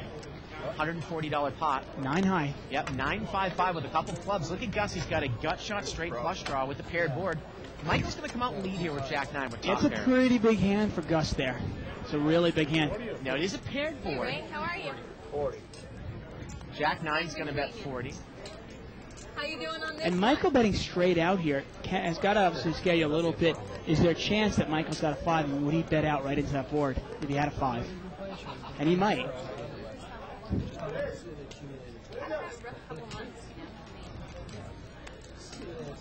See what Gus is going to do here. See, I mean, I got to tell you, on here, I just call this. Looks like he did call. Because if I'm behind, if he does have a 9 or a 5, which obviously probably has one or two, I want my other opponents in there. And I'm not going to get a 5 out anyway. Well, the turn is an 8, and Gus makes the straight. Yeah, I mean... The problem here is I think Michael's going to shut down now. I mean, his hand is really not that good. He doesn't have a 5. And he bets here, 100. And do you maybe just call this one more time? Well, I might start thinking, I'm thinking to myself, well, you know what, though? I mean, if Michael has a 5, I might as well just get the money in here and hope he doesn't fill up on the rim. I mean, how much money does Michael have left? That's the question. He's got a couple hundred left. Yeah, he's got a couple hundred. You might just raise all in here. I don't think Michael can get away from it if he's got a 5. Now, again, we are not playing that deep. Obviously, Gus's hand is good on the flop. But again, you might run into a case here where you're beat by a full house. That straight card coming might have filled them up. Definitely. And Michael needs a 9 here, and it does not come. And Gus actually makes a flush now at the end. Michael checks. Gus just did call the turn. He did not raise. Well, now with Michael checking, pretty obviously does not have a full house. Now, this might be a little bit of an action killer. I don't know if Michael would have called anything on the river though. I mean, you got to look at it. You really can't even beat a real 9. You can't beat a 9. You can't really beat a 5. What did Gus call you with? You can't beat a straight. With? You can't beat a flush. Exactly. What did he call you with? That didn't get there. I had a straight, but I made a flush. And Michael called. Yeah, I'm wow. really surprised that Michael called. I mean, there's nothing that he can beat. I mean, you got to start put. He called me. The board was 9-5-5. What do you put him on? You know, I think sometimes some of these players, that watch the show a lot might see a guy like Gus who sometimes bully the table around. And sometimes when some of these guys play with us, they always think that maybe somebody's bluffing them out. I mean, once that river comes, yeah, I guess Gus could be calling you in position on the flop and on the turn, trying to bluff you out of the hand on the river. But if you're Michael, you have to realize your image, and I would think Gus probably thought that he had at least a 5 there to fire twice, right? So what is he going to bluff him off of? I mean, the odd play is, okay, it's one thing to call on the flop thinking you're going to make a play. He's going to call him twice and hope that a club comes off so he can represent the club. When it seems like you have really bet with 5 the whole way. Yeah, I mean, you know, it just... I don't buy that at all. There just isn't a whole lot there for Michael that day. I mean, sometimes you can look at the pot and go, well, the pot's 500. It's only 100 for me to call, 5 to 1 on my money. Could Gus be bluffing here? But with what? Joe's brought this one in with Jack 10 of diamonds here from seat 1. Under the gun.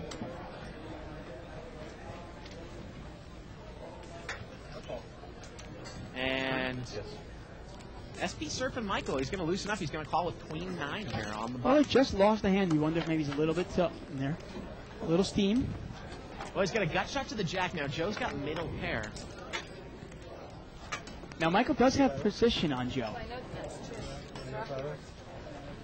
I wonder if Michael can take this one away from I him. would imagine that it's a symbol for tournament. No. On your And the action is on Joe here. He bet. Yeah, he's going to bet 50. He's going to bet about the pot here. It's a nice bet by Joe. Now, if Michael were to catch his straight, Joe would have 2 pair. Oh, wow, Barry's in there with jacks. Yeah, no, that's the Phantom hand. Oh, Those are the safe hands. See 2 Jack of Hearts there, dude. This thing's still flying around. Oh, man. Of course, you can check us out if you haven't checked out the circuit. You can head over to cardplayer.com. Check out the circuit. Dave and I were on, well, maybe a month and a half ago now. Well, we were on there for about an hour. It was a long time, huh? Yeah, it was a nice, I really like Scott Huff. He's a nice guy. So what was the verdict on the 2+2? Do they think Scott Huff's girlfriend, is she a hot? I think they said that she was a 7 or an 8 out of 10. So we'll take that. 7 or 8 out of 10, okay. Yeah. And what is Liz Lou out of 10? Are you asking my opinion? Well, what would they say Liz Lou's out of 10? I would think it would be pretty close to 10. I told you I don't really like the new Liz Lou look, though. That blonde look, yeah. King 4 Jack with a couple of clubs. Now Jay Siegel's on the button with Ace 8 of clubs. He's got the nut flush draw. And this is fine. Now Jay, I don't think Jay's put money in the pot voluntarily. One hand for Shirley. That was it. When you were out, he actually raised up under the gun with Ace King and didn't get any action. Okay. And here he's not going to get any action again. Kind of one of those things. I mean, so who's this girl that wants to be your friend? Sarah? She looks cute. I mean, is it actually that person? What do you think? I don't. You don't know. You know, who knows? Who knows, right? Okay. Who knows if anything? Anybody. I mean, am I actually this person? That's sitting next to you? I can tell that's actually you.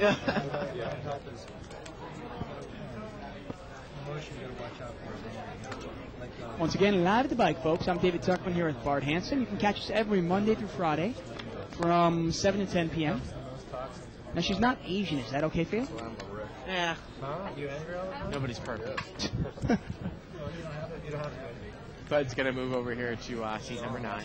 Monday has quickly become like a night of a shootout here as well. They always have a $1,000 shootout. Freeze-outs. Mo runs it. And usually they get somewhere between 9 to, say, 13 people to play in it. 5-way action here. It was limped around. Deuce 5-3 with a couple of spades. Anybody wondering what a shootout is or a freeze-out like that, it's pretty much a sit and go. Yeah, it's like a sit and go. Checked around here. The turn's 7. And still nobody has anything, huh? Kelsey's going to bet his 3, though. He's got a pair of 3s. He actually has the best hand. He's going to take it down, I think. Can't imagine anybody calling this. Well, what do I know? Joe calls with ace high. And the turn to the river's a 5 spades. 3rd spade out there. Is Joe going to represent spades here?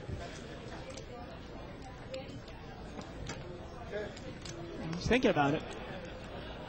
25. And he puts $25 in there. And Kelsey is not going to call. Nice play by Joe there. He takes it down. A little bluff by Chester over there on by 2+2.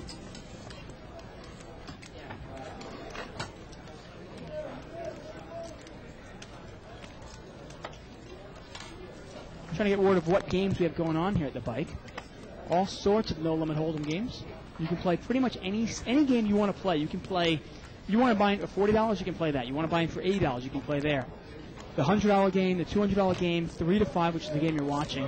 You can also play bigger. You can play as high as you want almost. Games here get huge. On Wednesday nights, we have our 25-50 blind game. And, I mean, last Wednesday, we had over $70,000 on the table. $70,000. Jack 8-3, couple of spades. And Gus is going to bet with second pair.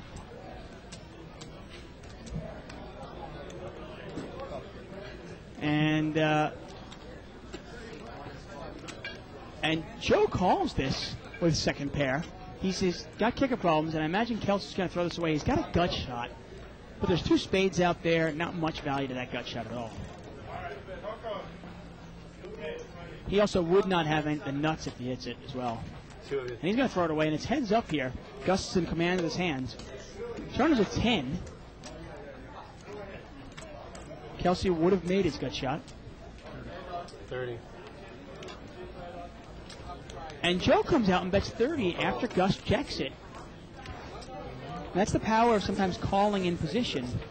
Sometimes you can kind of represent without even raising. Sometimes calling is actually more powerful than raising in no limit hold'em.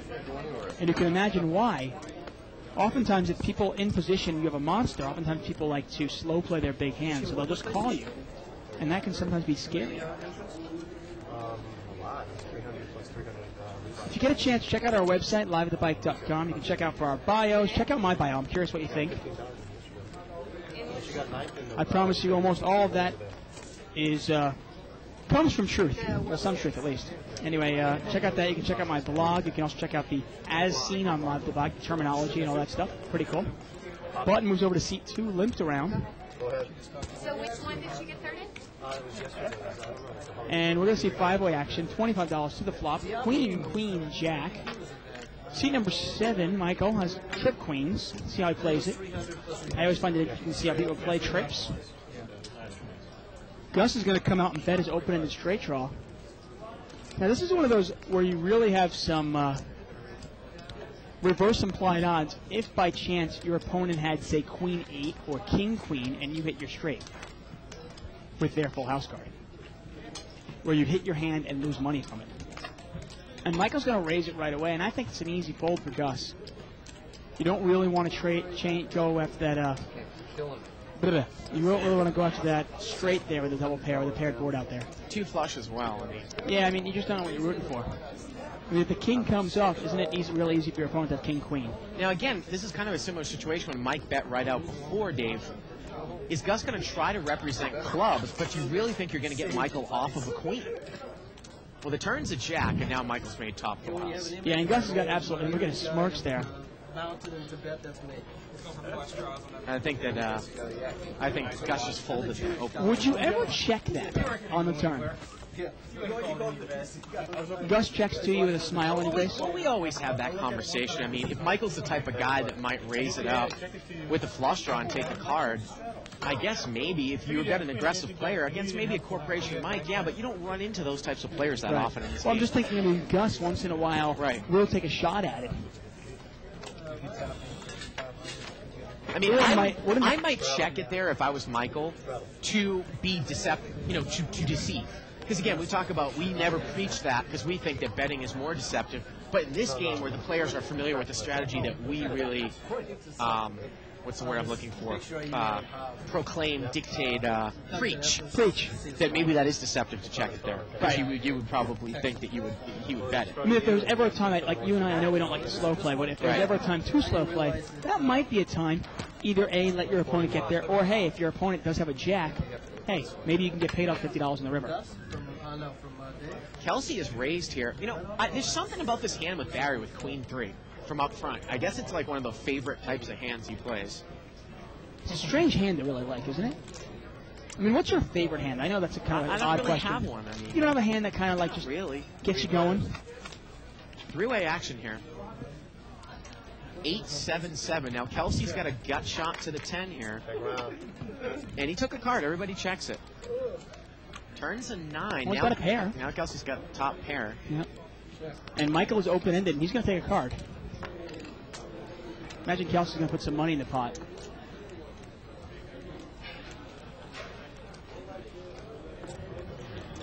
65.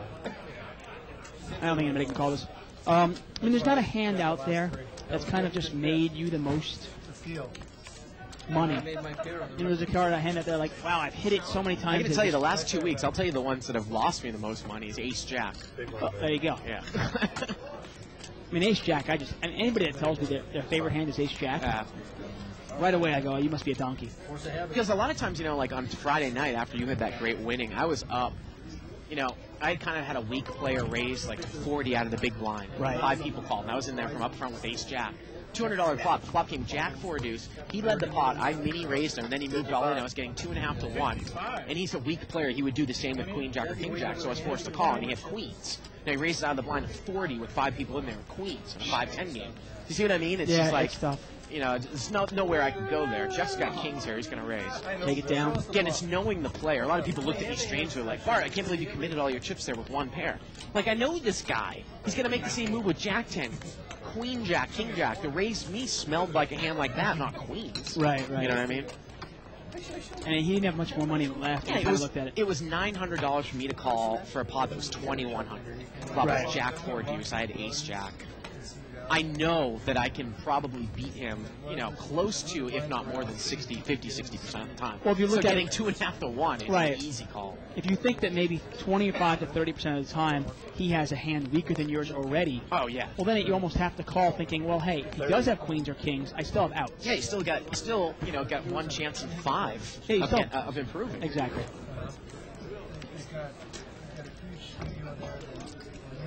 Getting word from Ronnie that Barry's got a monster. Yep, Joe raised. Barry call with the suited ace rag. Let's see if the ace hits here. These two have gone heads up so far a lot tonight. Wow, Barry's got the nut spade draw. Now Joe's got a gut shot. Now, I got to tell you, Joe is usually the type of guy that's going to bet if you check to him. You might check raise if you're Barry, but I think he threw a little bet out here. I'm not a big fan of check raising draws here because if you get called and you're out of position, well, what do you do on the turn when you miss? He's going to bet 50. 2 purple chips. So it's over to Joe. 150. And Joe's going to raise it. Wow. And how about Barry re-raising this right now? No, he just made a very quick call, Dave. Well, the turns of 4 and Ace-Jack is still good here. The pot is now about $450, and Barry's going to bet again. And Joe's out of there. And that's always a way to play it. Yeah. Just call and then bet into him again. Kind of a little blocker bet, but hey, if your opponent was just bluffing, you can get him off that bluff. Even though the bluff was obviously better than your hand. Got about an hour left in the show here, Dave. Again, tomorrow night we're going to be doing Limit Hold'em, so check it out. I know, it's killing me tonight. You know what hand always seems to connect for me? I really am. I'm fond of like 4-5, 5-6. Those 2 hands. I don't know why. I mean, I know why I like them, obviously, but they just seem to connect for me more often than, say, 7-8, hands like that. Have you ever read it? Joe's got pocket jacks. This is like the 4th time he's had this hand. It's like he's using that dummy paper. I mean, my God. I got to tell you, I'm looking at this 2+2 push from 22 Skidoo. I don't know what that is. I don't know. Paint me stupid. I have no idea what that means. Mandatory response to any Terry reference. Is that somebody hanging themselves? Hey, where is Russ McGinley? We haven't seen him on the thread in almost a month now. In Northern Florida? I assume he's probably partying it up tonight. I tell you, another post from 22 Scooter saying the worst Final Four ever. As good as the Sweet 16 was and the Elite 8 was, to get to the Final Four is as bad as the Final Four was. Look at Barry. He's got aces now. Wow. Anybody else have a hand? Well, Shirley's got a suited connector. She's going to limp. Looked like she was about to raise. Barry's going to raise. He's got a smile on his face. And he's going to make it. He makes it 40. It's interesting he raises like 75 with 6s. You know, and now he's going to make it 40 with aces. Almost like he's trying to maybe get, you know, Gus has got Queen Jack here in C3. Would Gus ever limp re-raise here thinking Barry's full of shit? No, he's not going to get involved. Now, Shirley's got a suited connector here. Now, I love calling. Like, if you know Barry has aces here, you have to call this because there's such implied odds. It's huge. Barry will not get away from aces. The problem is, Barry will make this raise with Jack 4, Queen 3, and Kyle's calling with King 9, which always can get you into trouble because you flop Broadway straight. Someone could have ace king. 3-way action here. Oh, look, that was Queen Jack out there. Gus wants his hand back. Look at him. Yeah. He's now telling Kelsey. Queen Jack 7. Kyle's got a gut shot to the 10. Shirley has bottom pair. And Barry's going to bet. Looks like he's betting 100. That's 100 here. 110. I don't think that's the flop Shirley was looking for. She's going to get rid of it. Magic Kyle's going also. And my question is, does Gus double up here? You know that Barry doesn't like to get rid of a lot of hands, Dave. And Gus is so upset right now. I don't know. I mean, we've seen Barry play for probably at least 200 hours on this show. The show's been on for maybe 1,500 hours. Barry's probably been on 1/7 of all the times we've been on the show. I don't know if I've seen Barry maybe fold an overpair one time to a ragged board when he had queens against George Georgian, who had aces. It was pretty obvious that George had a better hand, but I don't know if I've ever seen Barry muck aces, regardless of what the flop was.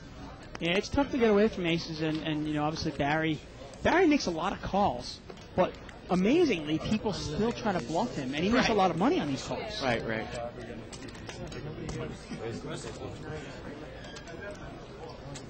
Seat number 9 here is going to raise to 50. He's got ace jack offsuit. He's going to take this down. No flop. Shows the ace. Going to take it down. Email here from Clay Horning. He says, I thought of something that could make a part of your site. Bios of the frequent players. Everybody in the wheel game. I'd be curious about Barry, Ed, Yost, for example. Even like I say, like a small-time player like Sylvester. Interesting. So he wants poker player bios. Wow, that's a great idea.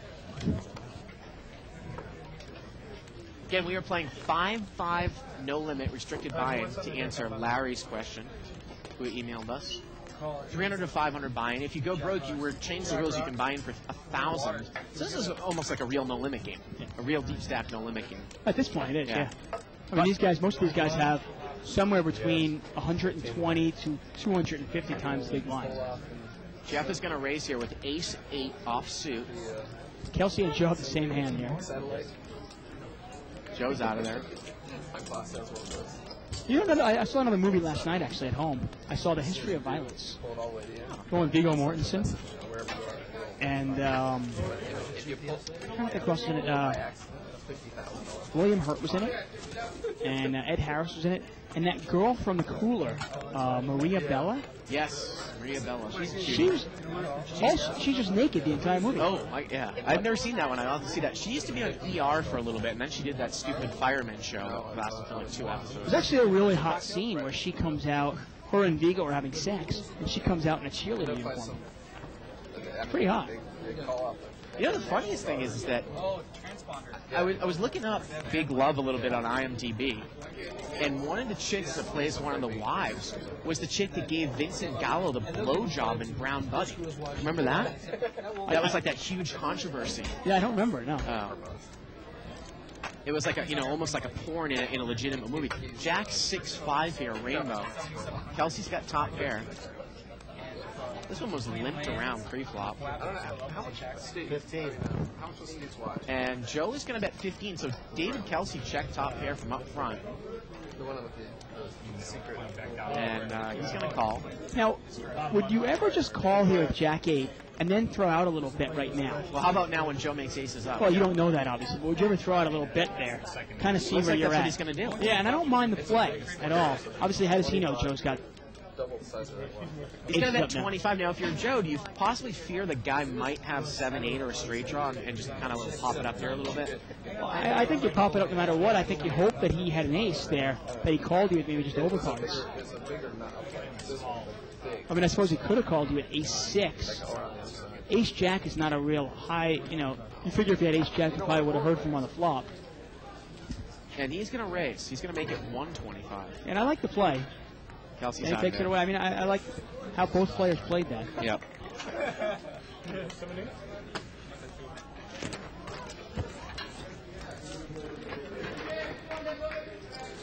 Interesting email here by Duke from University of Arizona. He says, I found out about your show through the circuit. Can you guys comment on hold'em games like spread limit 440 and 5 to 150, 4 to 40 and 5 to 150? Do they play more like limit games or no limit games? Yeah, I guess those are games that they spread in these casinos where states don't allow no limit. They play these spread limit games. Exactly. I mean, that almost is a combination of a pot limit and a no limit, right? I mean, to me, the 5-150 game and the 440 game probably plays most like our restricted buy-in no limit games. Yeah. Where, you know, since the implied odds aren't super huge, you probably don't want to play as many, say, you know, suited connectors and small pocket pair, but it still is no limit, which obviously has to affect changes your game. Well, I get a question here. Three-way action here. Joe raised it with pocket deuces, I believe. Ace 3-8 on the flop. Barry's hit middle pair. It was Michael who raised. And he does 9, not 10. fire after Joe called from the button there. In the cutoff. Does not want to represent the ace there, and now Joe's going to bet with pocket deuces. Why not? You know, is Barry going to get involved here with king 8?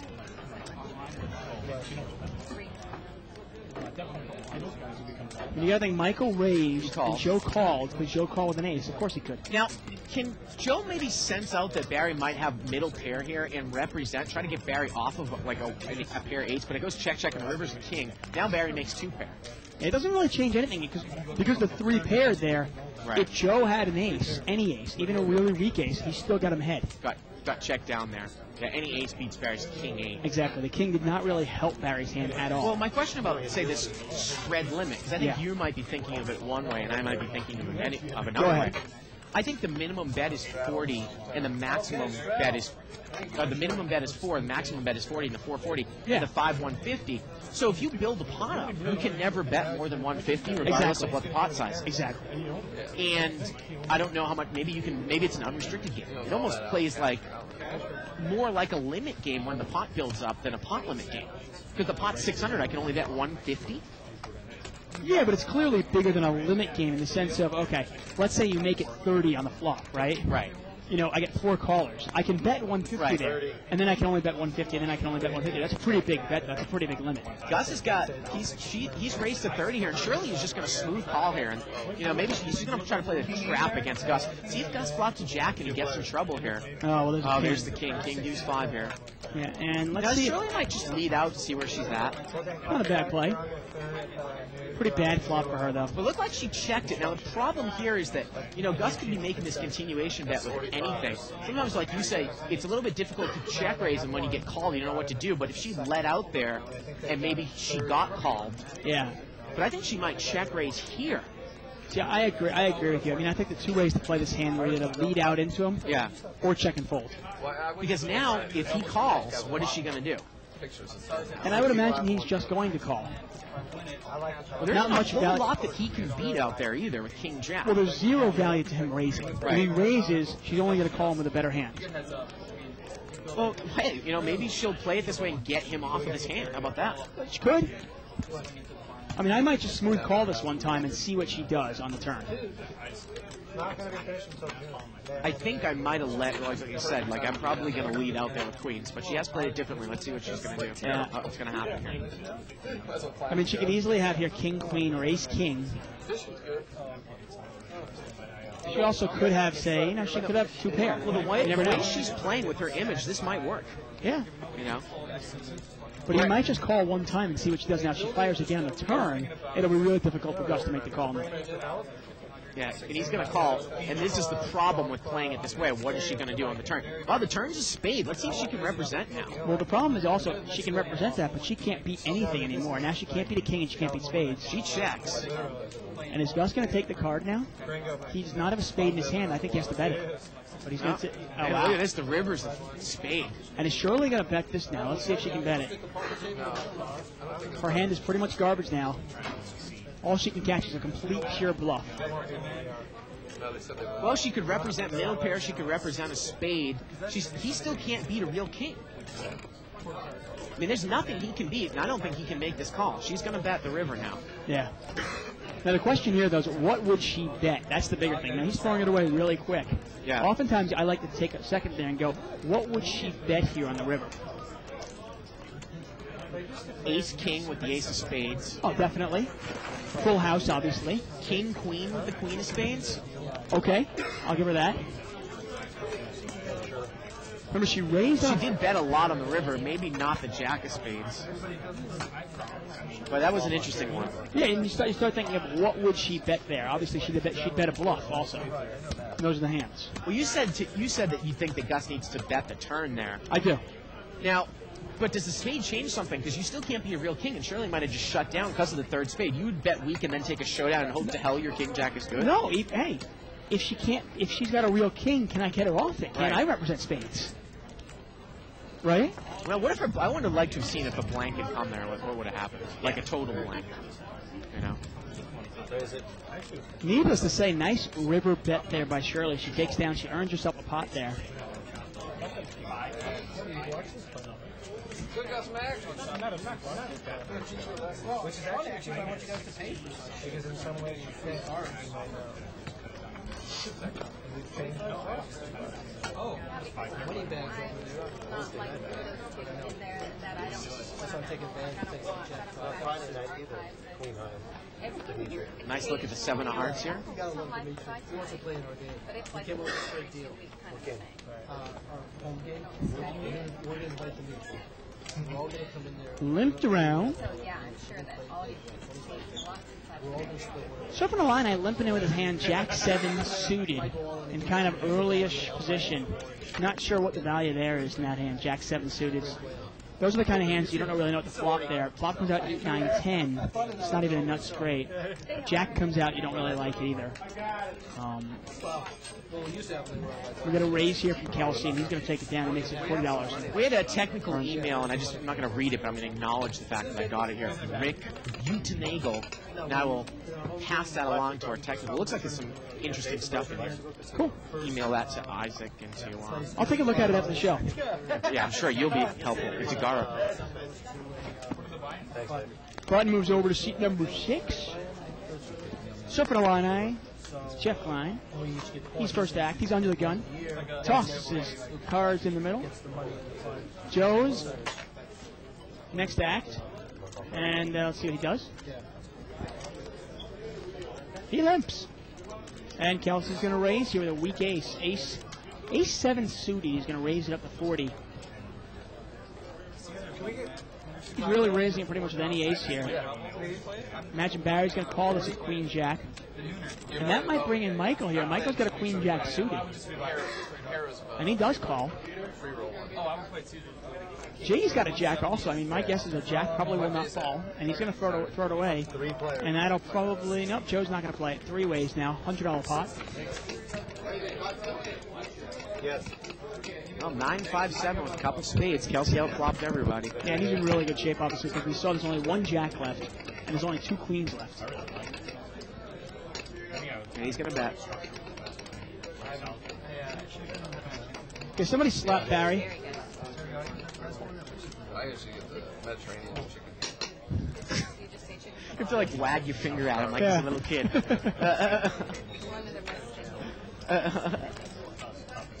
And everybody folds here. Interesting, 22 Chicken Tender said that the one other time Barry folded in the overturn, and I do remember this, was pocket tens. I don't know if you were doing it or if Shirley was doing it. I the board actually was 4-4-5-8, and Ed bluffed him out with ace-king. Barry bet on the flop, Ed called the turn was an 8, and then Ed moved all in against him. It was funny, you know, Ed, in Ed's early days, he wasn't really bluffing. Anytime he showed strength, he pretty much had it. Right. You know, back to that movie, by the way, The History of Violence, there was another great sex scene later on where Maria Bello, she slapped Vigo, and he slammed her up against the wall. Great sex scene on the stairs. Believe me, I do not want to talk about MLS. Pocket jacks. The movie was pretty good, too, by the way. Pocket jacks here for Jay. Siegel. And Barry's raised it to 30 with King 10. Let's see if Jay's going to come over the top. Jay's played it pretty short. He's just going to call. Now, I wonder, though, I mean, is Jay going to play it so tight if 1 overcard comes, he's just going to check and fold? I have. I told him Well, rag flop. He's got to like that flop. Then he'd check it here, let Barry be the aggressor, and then check raise. I think I might if I play the way that Jay does, but he's actually going to come out and bet. Now, again, we always are in favor of, playing it straightforward, pretty aggressive fast playing. But, if you're really tight like Jay, Barry's going to bet heads up. Right? The problem is you look at that board there, it's 8-4-3, right, and Jay bets that. The only hand that he might get to call, that he might have beat, is like pocket tens. Or not, 9s or 10s. I mean, that's it. Yeah. with Jay's image, Barry's not going to call him unless he's got a beat. King 10 was I want to win. In bad shape. yeah, in bad shape. Got about maybe 40 minutes left in the show. Another exciting week of Live at the Bike to go. Tomorrow night we've got limit holds of either 816 or 2040. Wednesday we've got our big whale game. It's blinds are $25.50. It's it's unrestricted buy-in game. Minimum buy-in of $3,000. I'm not sure if Thursday will be pot limit again or not. We'll have to figure it out. Well, that was interesting. Yeah. And then Friday again is our 10-20 game. And Mo, the host of the game, is actually going away next week, but we're going to continue on our normal schedule. Next week, yeah. He's actually going to Dubai to visit with his, he's Persian, so visits his family outside of Iran a couple times a year. That's where they're going to visit. I'd love to go to Dubai. I've never been there. I told him I wanted to go also. He said he doesn't want to. Actually, no, none of his family want to go. He said his wife didn't want to go. He doesn't want to go, and his said he doesn't want to go? None of them want to go. Come on, pussy boy. Put your money in. Barry raised here with Jack 7 of diamonds. Russ has got ace 9. Come on, Barry. With a line. Party coke with a line. Roll all these lines. That's Alan. Okay, that's it. Here we go. We're heads up. Okay, Barry, what would you like? And both players have missed. That's fine, thank you. You heard me, Barry? Okay, have a great time. What? Who's it to? He wants to change Ray and Tonic. You checked? Yes. How could you check that flop? Steve? Russ is checked. Look at a bottle of water. Just had a walker off the edge. Barry bet 75, and he's going to take it down. Take it down, earn himself a pot there. If you have any questions for us, comments, criticisms, or anything, you just want to say hi, email us at live@thebike.com. Barry was trying to be a dick today this afternoon on the 510 table, so... Really trying to be a dick? No, he just kept showing me your wife's number on his speed dial and stuff. Let's take a look at the chip count here. Almost $8,000 on the table. Joe is still in the lead here with $1,500. Let's take a look at the differences. Joe's up 1,000. Still. Still, there's only really two players that are even winning, and Shirley's one of them. Nice comeback to Shirley, huh? Remember, she lost a quick 400 or 300 to when she flopped trip sixes. Gus still down over 1,000. Yeah, Barry's kind of weird, though. He'll call up my wife to schedule a massage, but he calls up like, hey, are you free in June? My wife's like, I guess so, sure, okay. Shirley's brought this one in for a raise with the ace 10 of clubs. She has not played many pots. Joe is going to call with king jack here. It's not a hand I would really call a raise out of position against a player like Shirley. I mean, I'm not sure what I'm rooting for here. Now, with this combination of cards, though, maybe ace 10 queen. But again, ace 10 isn't that big with that flop. Here we go. How about jack jack 6? How is Joe going to play? Right. Again, for the purpose of deception in a game like this, Bob Shirley took a card. In a game like this, Dave, I might play it backwards. But Joe did check, and Shirley checked right behind him. I might play it backwards because everyone's expecting to do what, kind of. Right. I'm surprised Shirley actually. Yeah, she took a card on the flop. I guess she just figured the pot, that flop completely missed ace 10 of clubs. She said, what the heck, I'm giving it up. I mean, the only thing I'm not sure with Joe's play, though, out of position with king jack, I'm just not sure what I'm rooting for. Right. Obviously, trips are, they're great. You can't count on that. But if you flop a king, you don't know if it's good. If you flop a queen, you don't know if it's good. 3 kings, too. That's a little different as well. Yeah. No, but I mean, you might not know if you're good with 3 kings no, as opposed to jacks. You might feel a little Yeah, bit jacks are. I mean, a jack is pretty safe, especially 2 jacks. Email here from Brent Cook saying that the spread limit 5-150 game is 3-5 blinds, max buy-in 350, min bet 5, max bet 150. Okay. I mean, that pretty much will play like our 200 game, I would guess, then, right? Yeah, unless you get really deep though against somebody, and now you have to finagle it in such a way that it's almost like, especially in a pot limit game. With a game with that structure, actually, I guess in this game it doesn't matter. You don't have to necessarily worry about pot size control with your draws because the guy can only bet 150. But in a pot limit game, you might not want to make big check raises or big raises with draws because you're now building a pot up and you're actually pricing yourself out of a hand if the guy continues against you. Right? Yeah, of course. But I mean, obviously in this game, a spread limit game, if you're not going to raise, let's say you have a draw. Or let's say you have a hand that you're just going to call somebody down on. The most they can bet is really 450. 150 on the flop, 150 on the turn, and then 150 on the river. So, even if you have, if you're $6,000 behind, they're not going to make a dent in there. there for both of my poker this time. Joe here in seat 1 is going to raise to 30, as he often does in the cutoff. He's got king-queen offsuit. I mean, to me, that game's more like a no-limit game since it's such a big spread. But obviously, you got to be aware that there's not a huge amount of implied odds. Plays like a restricted buy-in, no-limit. Yeah, exactly. I brought it to a yoga class once. I mean, nothing's more annoying than you hit your set and all you can bet is 150. Right. You know, the guy raises you 150, so you can raise him back 150.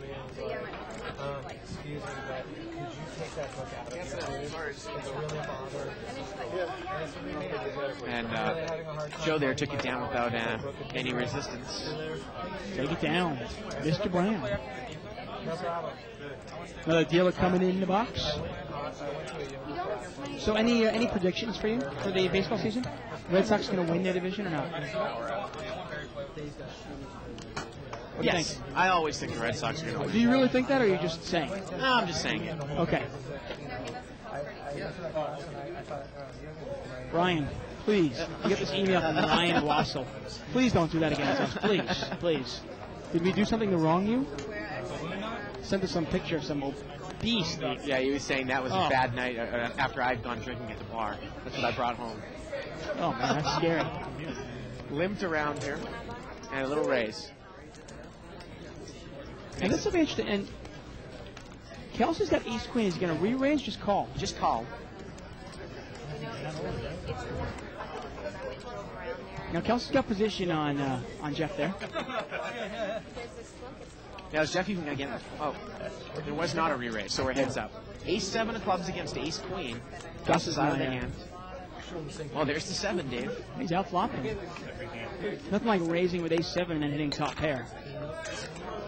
Again, the problem with raising with ace-7, and you get a guy that calls you in position to flop an ace, and you bet he calls you, damn. Now you're almost just in check call mode. Do you even want to continue on, right? Oh. You raise ace-7 of clubs, and you get called. Yeah. I don't like my hands. What do you think is one of the reasons for your success? Now, it's one thing if I get called by the blinds, because at least I have position on them. But if somebody calls me and has position on me, oh. Well, Jeff makes a continuation bet. Looks like a $75 bet here on the flop. And this is just an ugly flop for Kelsey. I mean, there's not a diamond out there. The board is connected.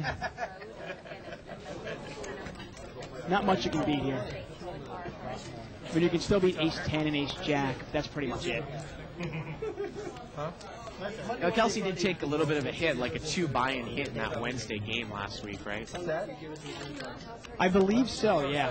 He actually, he really had a rough go of it that night. He probably lost close to 5,000 there. And then I know he played in the game later, and I told him he flopped the flush, the nut flush.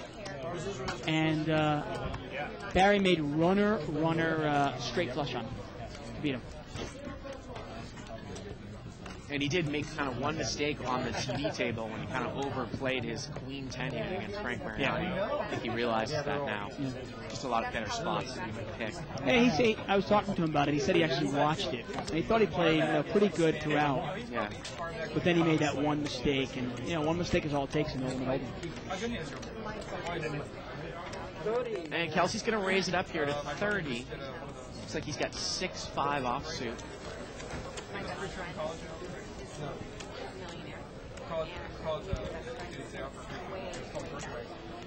I like the post from Baron Vangertoth.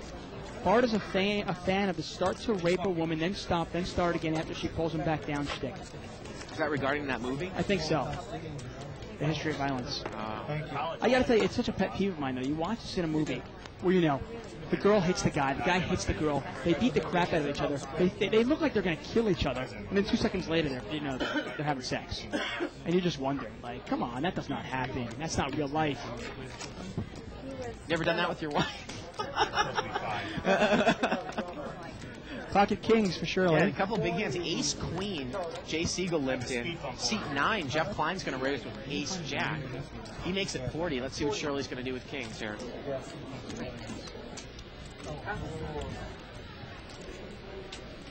Now it's Jay raising in early position, which has got to set up alarms. It was actually Jeff that raised. Jay actually limped in with the Ace Queen. It looks like he has more money in front of him. Did he straddle? No, well, maybe he did raise to 10. Or was that a straddle? Or no, I think you're right. I think it's a straddle. Is it okay? And he just folds. throws it. Well, hey, a raise and a re-raise. What do Right. you like your ace queen out of position? I mean, I think it's an easy fold for Jeff too. Ace jack here. I mean, once again, you just don't know what you're rooting for. Do you want a jack? Do you want an ace? You have no idea.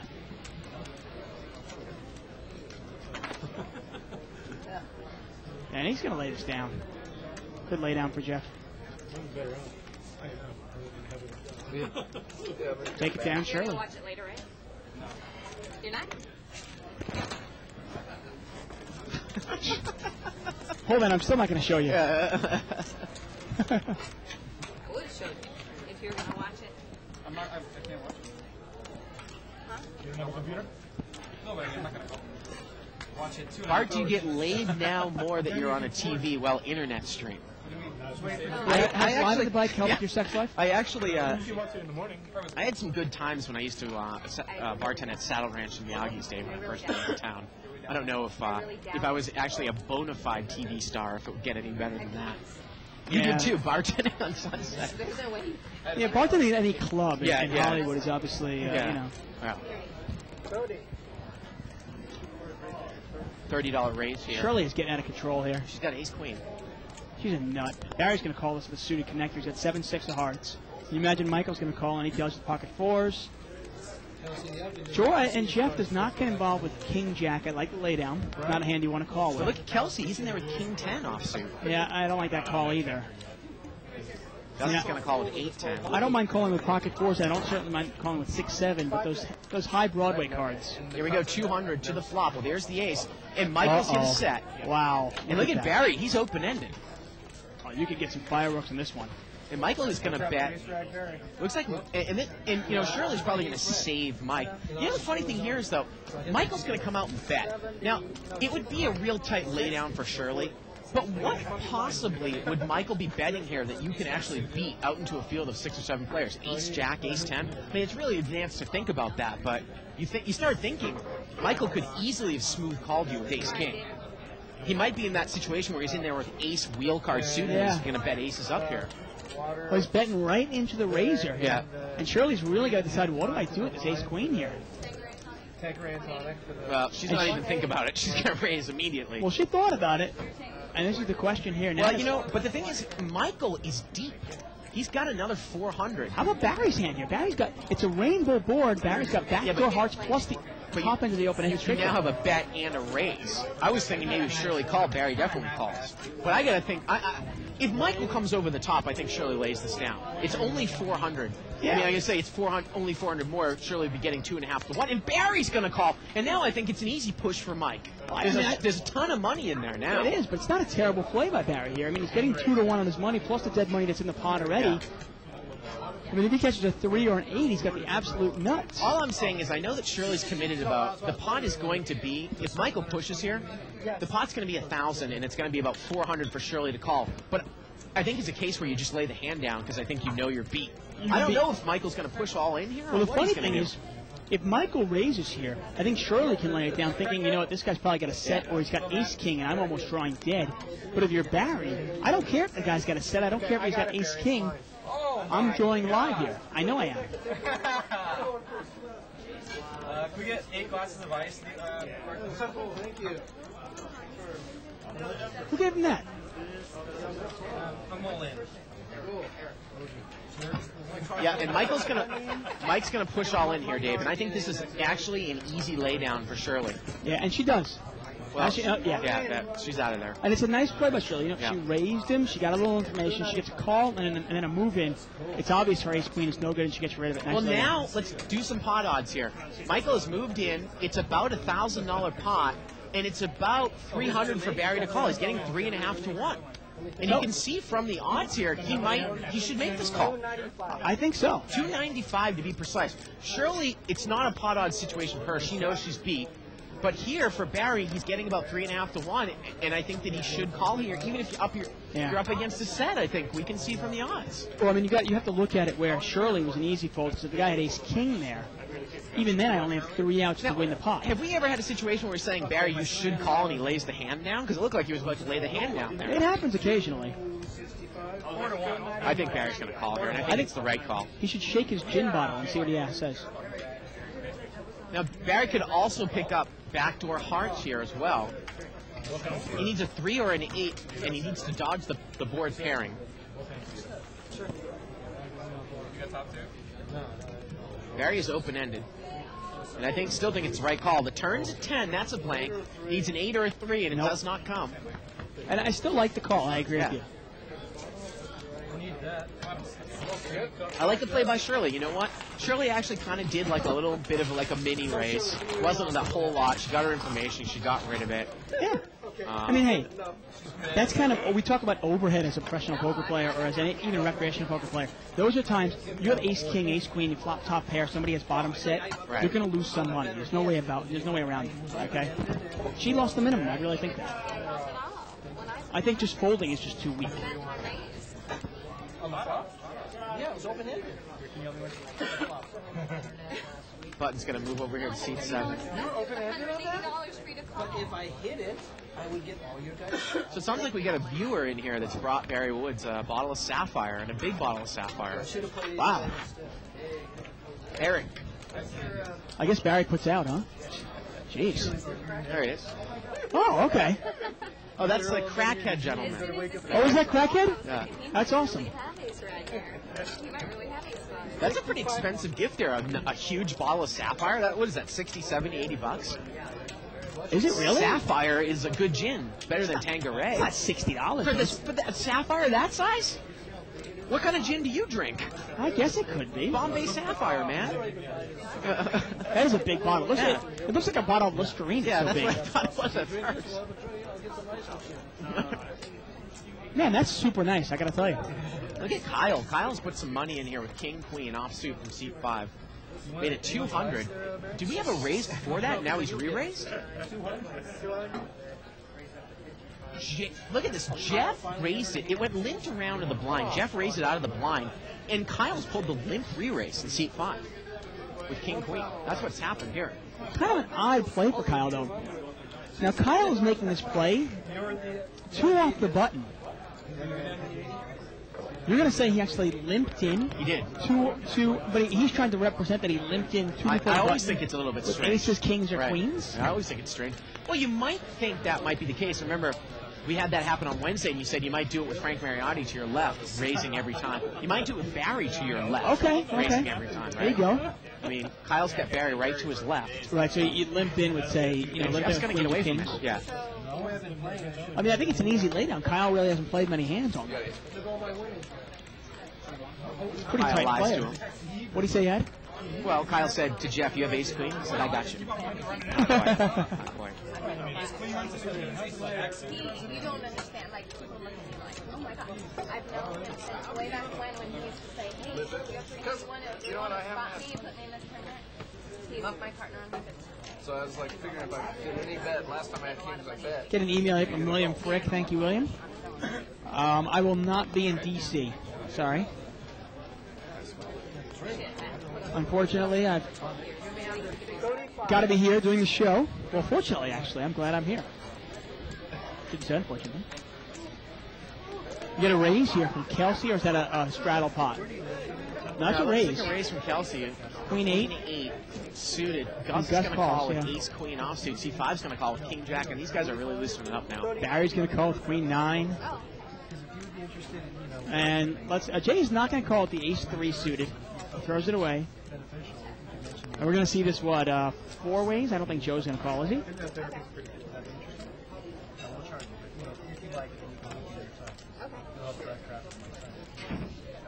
Joe's he's deep in conversation with Shirley. Yeah. Here we go. 1, 2, 3, 4 ways. 4 ways, time about $30 each. And look at Kelsey. He's flopped trip 8s. And he was the pre-flop raiser. And nobody else has got much of anything, but player like Kelsey, you've got to keep betting that hand, I think. 8, deuce, 8 here with a couple spades, and he's going to bet 100. In addition to whatever. Got to hope that somebody's got an overpair. Maybe somebody's got 9s or 10s. But nobody's got much of anything. Just take this one down. Take it down. Again, you can check out an interview that David and I did on the circuit. Head over to cardplayer.com. he raises. It was like, I'm not going to call it all. First to move to Los Angeles. Big Poker October. Well, that's our tournament series in October. Yeah, that's Kelsey. I think. It is, yes, that's Kelsey. Yeah, we usually give away for our big poker tournaments. We give away something if you make the final table. And we actually have another tournament coming up. Stars and Stripes. Kind of funny, this tournament used to be taking place right around July 4th. Hence the name Stars and Stripes. Right, but they haven't changed the name, but they've changed dates. And Are this you doing a tournament- July 4th party at your house? I don't know. I think I'll actually probably... Well, it all depends on the World Series and what's going on. I'm not sure. April 10th to the 30th is our Stars and Stripes tournament. First event starts April 10th. It is a no-limit hold'em tournament, $25,000 guarantee, and it's only $100 to get in. And all the tournaments start at 4:15 p.m. If you want to get a schedule, go to thebike.com and check it out. Tournament schedules. Yeah, Stars and Stripes is a little bit of a smaller tournament compared to Winning in the Green. You get your $100 and your $200 buy-ins a lot of the times. Good tournament though. Yeah. I mean, you get 300, 400, 500 people in these tournaments.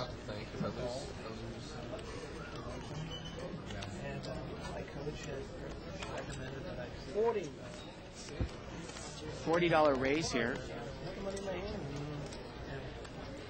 Of course, by Barry. Barry's got Queen 8. And Joe's not going to get involved. I don't think Kelsey's going to get. And this is one of the reasons why you don't really call Barry's big raises, is because if you know he has aces, yeah, it's an easy call. Right. The problem is you're calling with 5-4 suited. Now, even if you hit your hands, the odds of him hitting his hand are pretty slim. Well, 4-5 is open-ended here. It's all clubs. Barry's hit top pair. Neither hand is really all that powerful. Yeah, Kelsey's open-ended straight draw is worthless, though, isn't it? Barry's going to bet 150 here. Wait, he commits a lot of chips like on a flop like that. Wow. Yeah, and Ronnie stepped up for a second. Garo tried to do the board, but it's actually Queen 6-3. The King 3 you just turned over. That damn Garo. Yeah. 6-5-3 now. It doesn't matter. Barry's going to take it down. Take it down. Woods. It was supposed to be clean, right? You know what's funny? You know, when we first started doing Live at the Bike, I would come in here and I would find Isaac and Garo and all our technical staff, and they would be talking about like Apple computers and about this and about codes and all this different stuff. I walked in today, and they were talking poker. Really? Yeah, I mean, they were both talking like, yeah, and I moved in and I did this. Well, you and I know, did- they're like the powerhouses of their home games whenever they have tournaments. and stuff. Oh, they're the master. feared ones. That's Yeah. what they say. Isaac like takes it home. Isaac knows how to play Queen Deuce better than anybody else in the world. Queen 10 suited. Barry's got Ace King suited now, and he's going to raise. He's going to make it 40. Jeff Klein quickly calls with pocket threes. Again, Jeff's going to need to hit a 3, and Barry's going to hit that ace or king.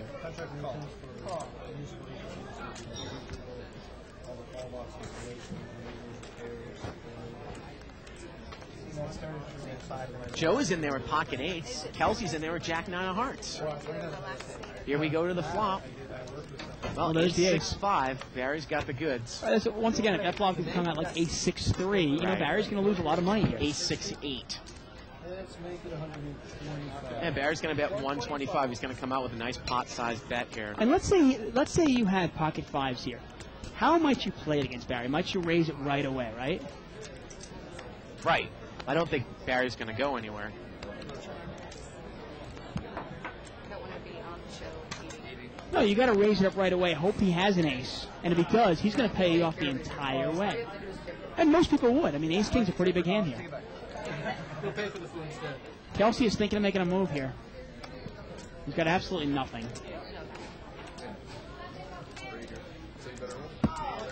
Stack of yellow and one purple.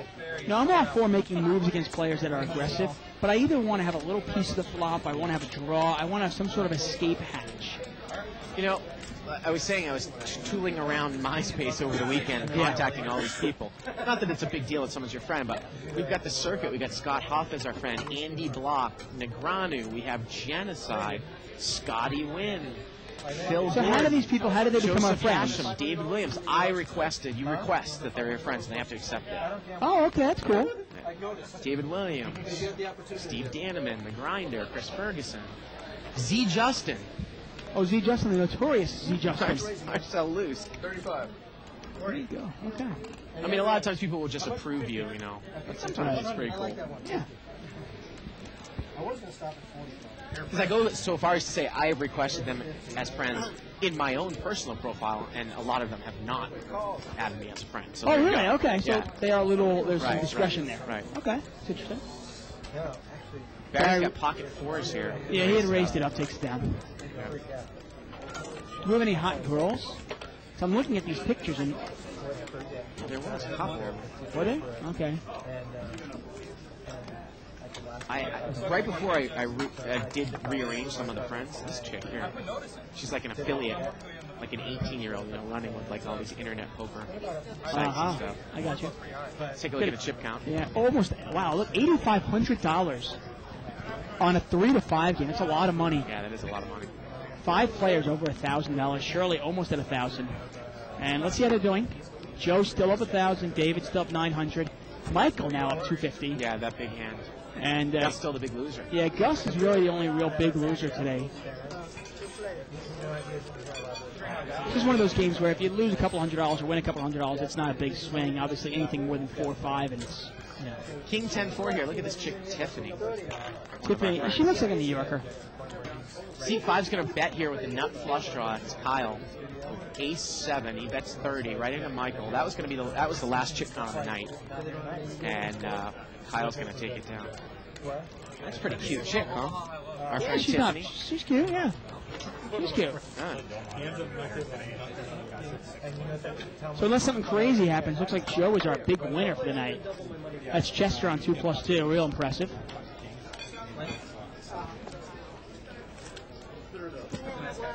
I tell you, it's funny. I always enjoy this game, Barry's game, because I know all these guys.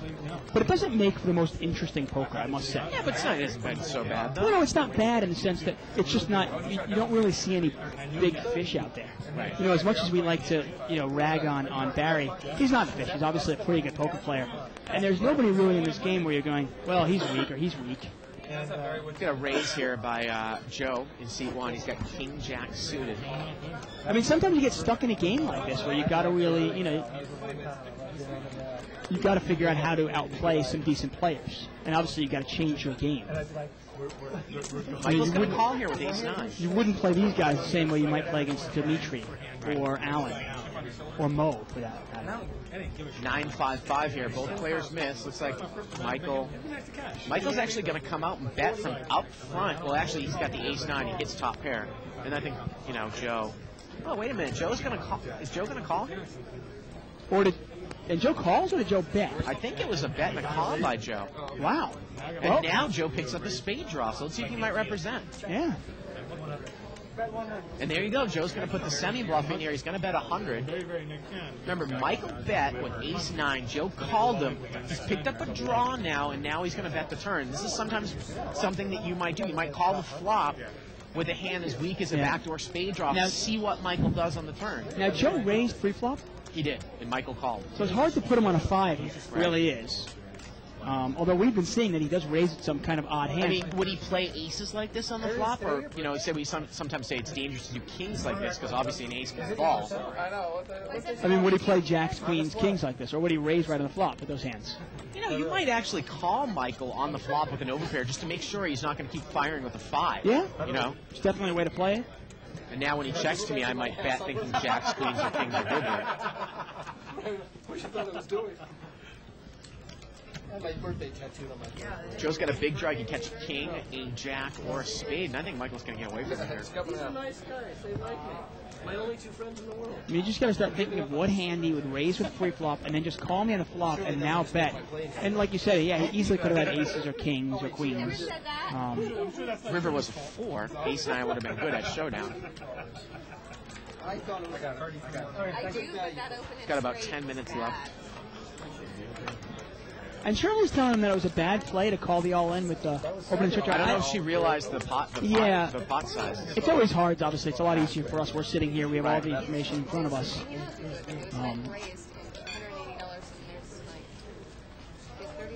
He was getting like 3.5 to 1. Yeah, I don't mind the call at all, actually. Because there's a good chance when he calls Shirley there, there's a good chance he doesn't obviously know what Michael has, and if Michael only has an ace also. Well, I think what Shirley might be saying, Dave, was that it was a bad call on the flop, which is kind of what I pointed out. I still think it was a little bit of a questionable call on the flop. Not the all-in.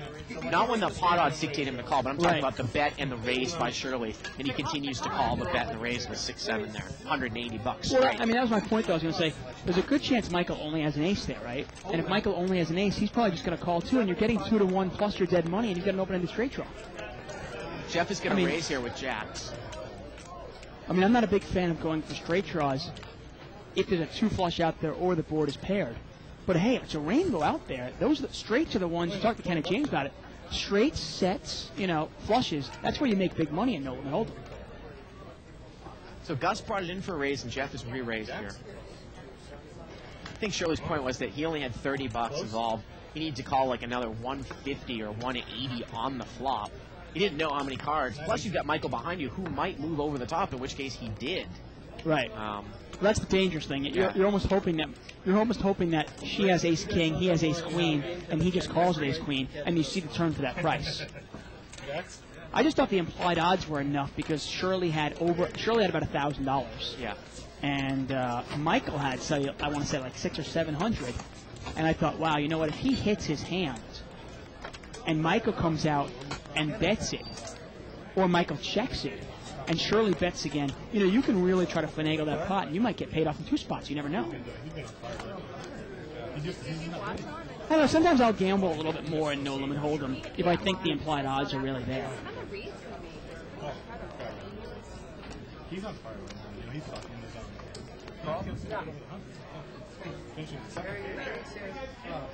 Button's going to move over here to seat 7. Nice post here from the Red Pill 79. It was nice to know you. When you get banned from... This isn't an R thread. No, exactly. We could care less. Yeah. We're all for it here. Politically incorrect. Keep it real. But when you get banned from 2+2 again, feel free to email us at live@thebike.com. Barry's going to raise here to 35. 5-6 suited. Actually, he's got ace-9. Michael's got 5-6 suited. He calls on the button. Do you think the moderators for 2+2 were like former hall monitors when they were kids? 6-way action here? Kelsey's going to call King-9 of diamonds. Joe calls 4-6 off suit. I tell you, Barry's raises get no respect whatsoever. Oh, do you blame him? Of course not. Is Gus going to come in here with King-7 off suit? I love it's like when Mike raises and looks at everybody and goes, how can you call me? He comes in. Kyle's going to come in with Queen-4 off suit, Dave. Wow, that's stretching it, huh? 5-way action here. 6-way action. Man, $220 pot. Oh, $220, thank you. Ace 3-3. Well, Barry's outflopped everyone. He's in great shape. I mean, nobody's even got a draw. I mean, there is no draw out there, really. Over a $200 pot. Okay, well, I gotta look. You already looked. 10-7, no good. He's gonna bet weak. He bets 100 here. It's not a bad bet, though. I mean, there's nothing out there. You got to realize there's no pair, there's no draw. I mean, there's no straight draw, flush draw. If somebody calls you, you're pretty much getting the information you want.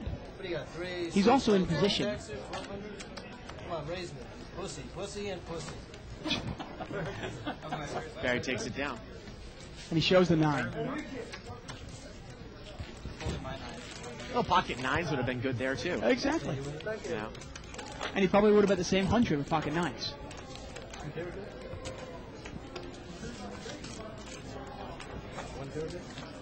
Got about 5 or 6 minutes left in tonight's show. Maybe less. But you can catch us tomorrow night for Limit Hold'em. If you want to play Limit Hold'em, come on down.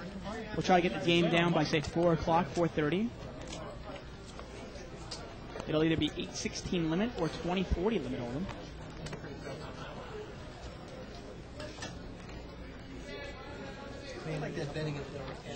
Good old limit hold'em, Dave, where you and I both got our poker start. Yeah, pretty much. Seat 6 is going to raise here to 40.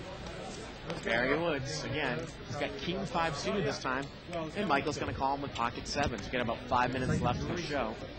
Well, it's like those guys, you know? Gus is going to get rid of ace 4. And here we go, heads up. Well, Barry bets here is probably going to win.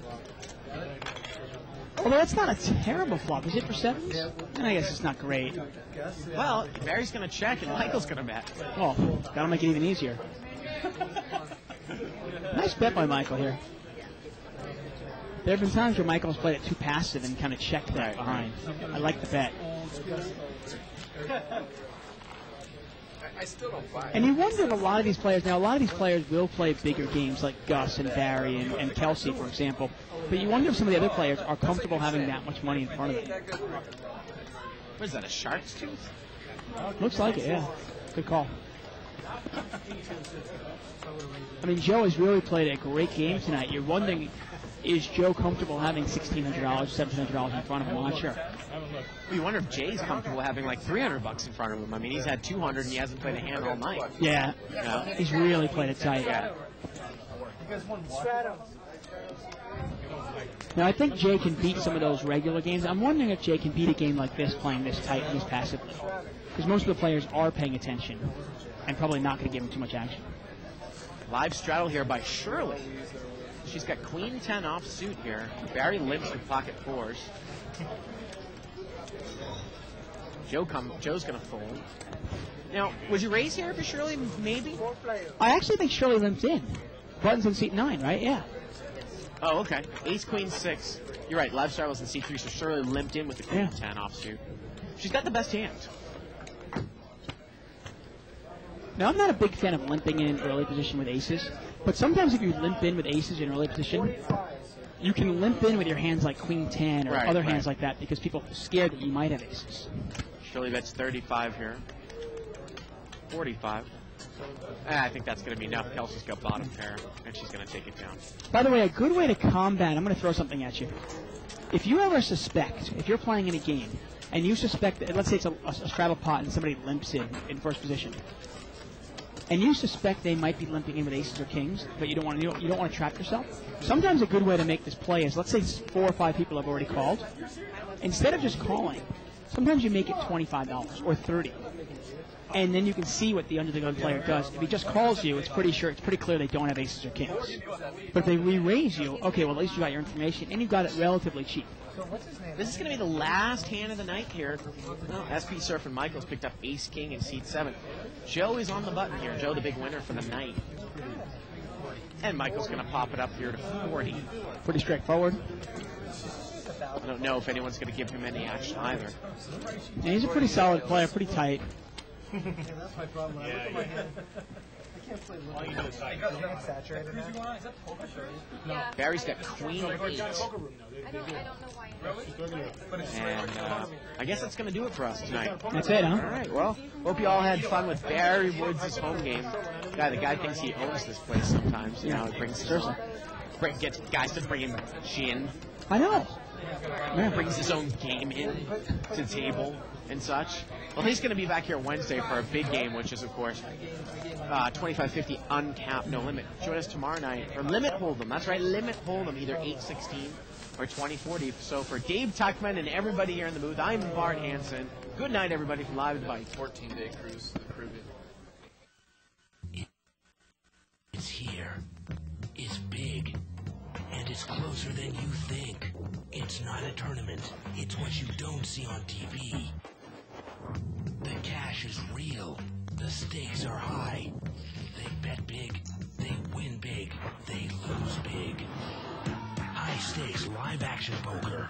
Live at the Bike. Watch it live on the web or play it if you dare at the Bicycle Casino right here in Los Angeles.